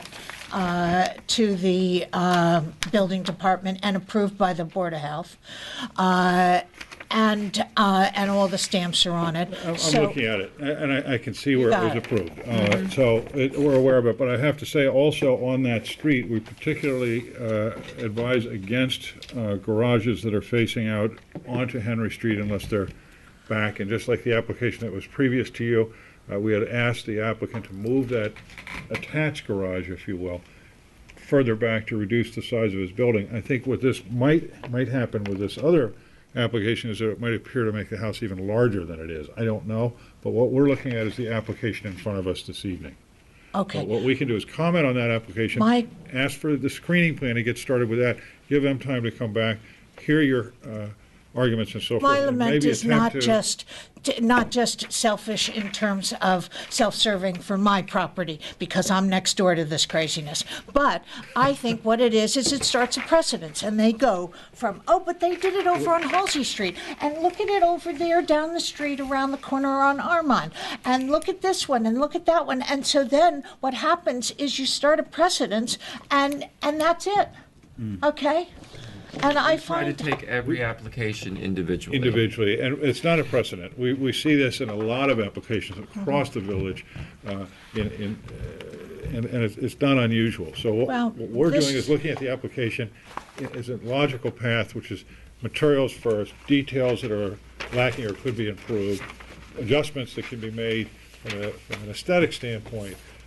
From a standpoint of zoning and so forth is where we back away a little bit, and we want to make sure that when the application comes in front of us, that it does meet all the criteria and so forth, and it appears on the surface, judging from the application's completeness of the survey and so forth, that it does. However, with that being said, we're still asking the applicant to provide a screening plan that would help maybe adjust some of the feel of the activity and so forth to the garage away from your Also, residence. I have one other comment, that 2,400. Sorry, one second. Is that the direction you wanted to go in? Yes. All right, thank you. 2,300 square feet. I don't care whether it's 2 bedrooms and 2 dens, whatever. That's an awful lot of space for just 2 bedrooms. So in other words, they're already trying to scoot under this, how many allocated spaces, because it's number of bedrooms minus 1, okay? And so you know that it's all going to be in the garage, and all in the driveway, all the parking. I mean, there's 3 adults that are going to be there, as I understand it from Jay Andresi. Please direct your I can see the questions to the plans. chair.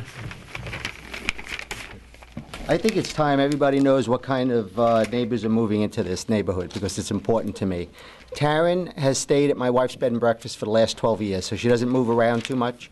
She has a boyfriend. She comes out on weekends from Manhattan. She has an apartment in Hey, can we Manhattan. stick to the application? No, well, we're going to stick to it, because we're talking about, we had a massive design with an attached garage, and what we did, so that it wouldn't be so massive, is we moved the garage, we detached it and moved it to the back.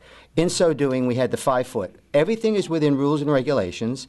She's going to have the importance of this, Hamilton telling you this, is because when she comes out, her car is going to be in the garage during the week. They come out on a weekend, they use the car to go to a restaurant or whatever they do. This isn't a normal, they don't have, it's not a party house. They don't need to have 2 or 3 parking spaces. It's not a parking space, as Ms. Berger is saying.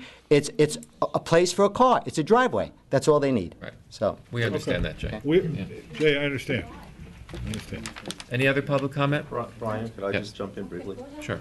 This is not in the historic district, but this is an area of the village that has been surveyed twice since the historic resources were surveyed in 1979 and the district was created in 1986. And on both occasions, some of the structures in this neighborhood have been recognized as potentially eligible should a district be expanded. I'm simply mentioning that because these are older homes in the existing homes, some of which have very interesting architectural elements. My concern aesthetically with what's presented is that there are no fewer than 5 different sized window panes on the front facade. Now, the windows are really a character defining element of the facade. And it seems to me, this strikes me as assembled out of stock elements without a concept of what the total facade should look like with regard to the size of the window panes, which is a pretty standard thing. And if you look at these windows, presumably others could be selected, but I'm counting not so much whether you're 8/8 or you're a fixed 15 light or whatever that configuration is. I'm looking at the size of the window lights, which are not called out, because what's called out are catalog cuts, presumably, which are stock elements. I find that this doesn't feel designed so much as it is assembled out of stock pieces, and I think more attention could be put to that, because it doesn't read so much as designed as rather assembled out of elements that are available from a catalog. And I don't feel that that's quite in harmony with what's in that neighborhood, or what we generally see. That's a general visual impression, whether the windows relate to one another or whether they're selected out of different places because they relate to different overall sizes that are wanted, but the elements within them don't relate to each other. So aesthetically, I find that a little challenging. You guys are making great progress, though. I would say adding in the chimneys are a positive thing for me. Clearing up the entry system, like the light cuts, which we've all said, and the fenestration in general, cleaning that up. The roof, to me, looks great. The siding looks great. The details that you have look terrific. I think eventually it's going to be a great, I'm sure, a great addition to the neighborhood. But in the meantime, I'd like to see a landscape plan, clarification of the details of inclusive of the casing on all sides, not just the front elevation, the reduction of the mold window over the front entry system as well in size, and a few other details that we've already spoken ad nauseum on. Okay. Barbara? What's the GFA You for have to the? go up there and speak, I can't record it. And, Please? Dana? and photographs of the neighborhood. Well, first of all, You already heard from me. I had the pleasure She's a of lawyer. going You to let get her my talk? children She's a judge. and shuffling them back and forth. And I'm sure while you folks have been sitting here doing a lot of work. But luckily for me, when I went back home, I saw that one of my very special Girl Scouts had delivered cookies to me. So There you go. if I can share some of that energy with Oh, you. that'd be great, So but, that thank you you. can stay awake. Stamp that in for the record. Trying to- Okay. So, oh, Barbara This is less than Wilson. $40, Have you right? one? Yes, they're nice and chilly because they were on Good. the porch. But I just wanted to say, you know, I spoke to Jay, and I welcome you to the neighborhood. I think you'll love living in the village. It's a wonderful, wonderful place to live. You know, the neighbors have some concerns, and I think that you'll find, you know, that they are lovely people, and they're concerned, as I'm sure you will be once you move in. You know, you'll want to see that the village stays nice and the neighborhood stays nice. And I just had a concern, having recently had a little problem with one of my neighbors about a boundary line that's ongoing. I had a concern about the boundary line. I spoke to Jay during while some of the other things were going on here, and we will get together and speak about that. I'm waiting for a survey of my property just to make sure that the setbacks are what everybody believes that they are Okay. or are not. So that's my only concern at this point. And I think that's important, that if there is dialogue between the neighbors that can happen outside of this hearing, that it's always beneficial to everyone. I always agree with that. Yeah. So you guys ought to go out and have a ice cream or something. If you give us those cookies back, we can have cookies and milk. I have more. So thank you very much, everyone. Thank Thank you, Ted. Thank you. Okay. Dana? Question? Can I ask a quick question? That, what is the, and I got corrected by my surveyor, what is the GFA for that size property? This is on the survey? Gross Gross floor area. floor area, thank you. Oh, that's all you need That's to all know? you need to know is the definition? No, because there's something on there that says square feet and then, and with a table on the Squires and Holden survey. I believe it's the area of the lot times 14% plus 1,500. That's the square foot. 12%. That, I'm asking, what is the GFA of this house? It's under by almost 300 feet. Under by 290. That's not the GFA. Well, it's all on the survey. I think perhaps you should. No, the GFA is It's all not. here. It's right on the plan itself. The Now, gross I have floor the area. square footage. It's stamped right here on the bottom of the plan.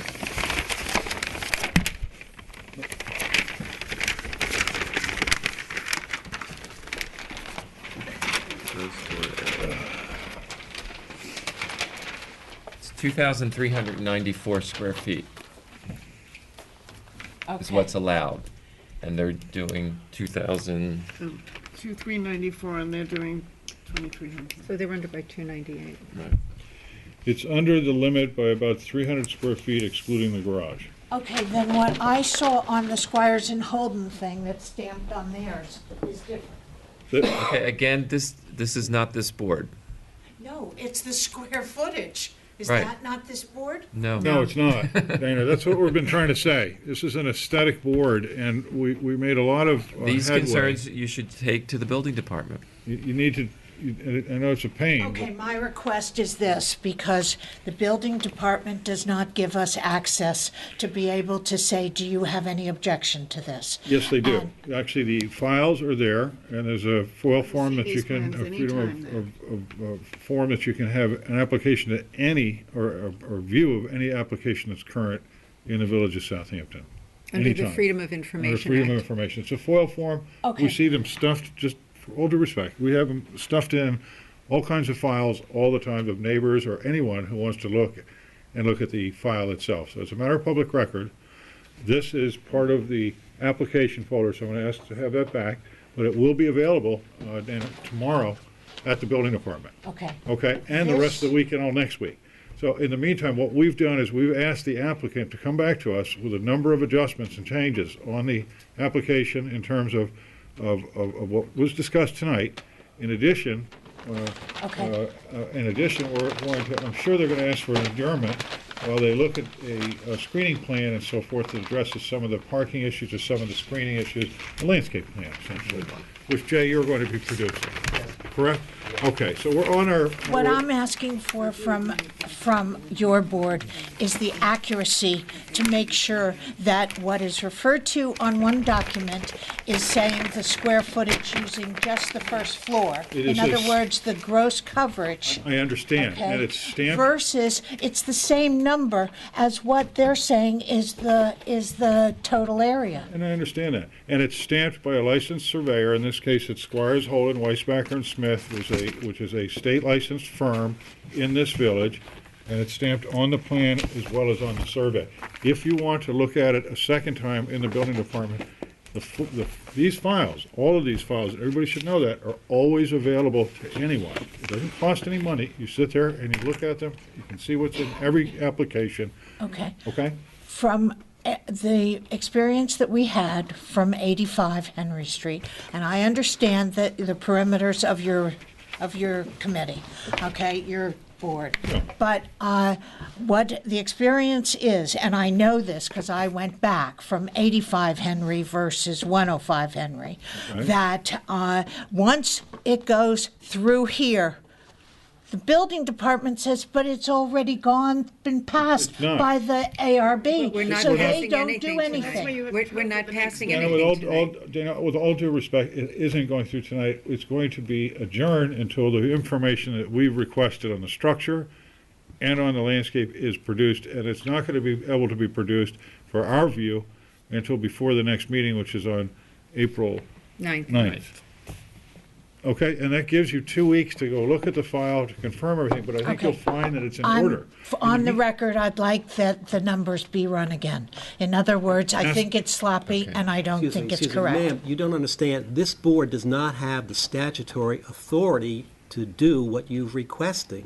They have the do not. authority to ask the customer, the client, to be able to run the numbers again. No, they don't. We don't, actually, Dana. With all due respect, we're pushing this to the point of where we're saying to you again and again, these files are accurate at the building department. I'm not trying to evade or annoy you in any way. I'm trying to assist you. The board's trying to assist you in saying, these files are always available, the cross-check and so forth. It's not a big deal. So when you ask us for our objections as neighbors, Yes. are you asking us in terms of, like you commented, there are 6 different kinds of Correct. windows? Aesthetics. Okay. Aesthetics. And which- if we said we just don't like it, that matters more than that it's not accurate. No, you're turning that around. What we are is an aesthetics board.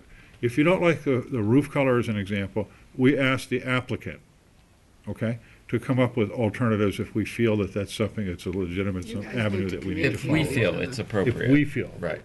We If we- do listen to all of your concerns, but we take them all together and feel which is important for this project.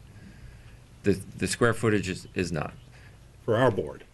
And the closeness, the proximity of the garage to my property is not. Appears to meet the setback requirements as this file has made it to be on the agenda on this. You've obviously been notified, as an example, noticed on this application. We have the information here. We have to assume, and we're not idiots, but we assume that the application is complete and accurate as it's been proposed by the building department to be put in front of our board for aesthetic review only. Our board has the ability to suggest to the applicant different adjustments and different finishes and so forth, part of which is the fenestration, the windows and doors, and some of the many items that we've brought up this evening, inclusive of requesting a landscape plan. Not every address is the same as the next. That's good that you requested the landscaping plan. That's good. I think so. That was one of the oversights on 85, but they were very nice to. Okay, so let's see what they do come back something. with, but I think you've heard from their representative, and you've heard from our board that we're making, I think, some Okay, good it's progress. time to move on. It's time to move on. Okay, could I have a motion to adjourn? Is the please? applicant? I would like to make a motion Uh, to hold- adjourn. are Frank, you Are you requesting? Yes, Yes, we are he already said he requesting was. adjournment, yes. I make a motion that we adjourn the application of Frank and Taryn Lawrence of 105 Henry Street. Second. All in favor? Aye. Next application is Alfred Shatner, 82 Pheasant Close North, for construction of 2 sets of driveway gates. Thank you. Thank you. Thanks, Jim. Nice seeing everybody. Yeah. Excuse me, I'm sorry.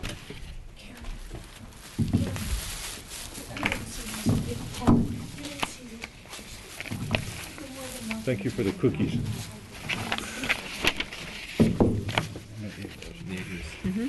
I'll wait till after the meeting. Hi, Stephen Salamone, first Alfred Steiner. Yeah, Good evening. I'm sorry, I thought I passed it to you already. I did. You submitted, It's very Okay, thin, I we just got it. passed it to you before. I thought it was the, Driveway gates? yes. Okay. there you go. Finally. Yeah, That's lovely. Okay. okay. This is gonna be the brick. Pardon me? The piers are brick, they're not wood as in the No, photo? no. Okay, I have a separate sheet on that. I see. Bluestone cap? Mhm. Here's a picture, okay. Any public comment on the application? No? Members of the board, any Very objections? handsome. No problem. Make a motion to approve. I make a motion that we approve the application of Alfred Steiner at 82 Pheasant Close North for the driveway gates. Second. All in favor? Aye. Thank you. Thank you. You want to look at the minutes?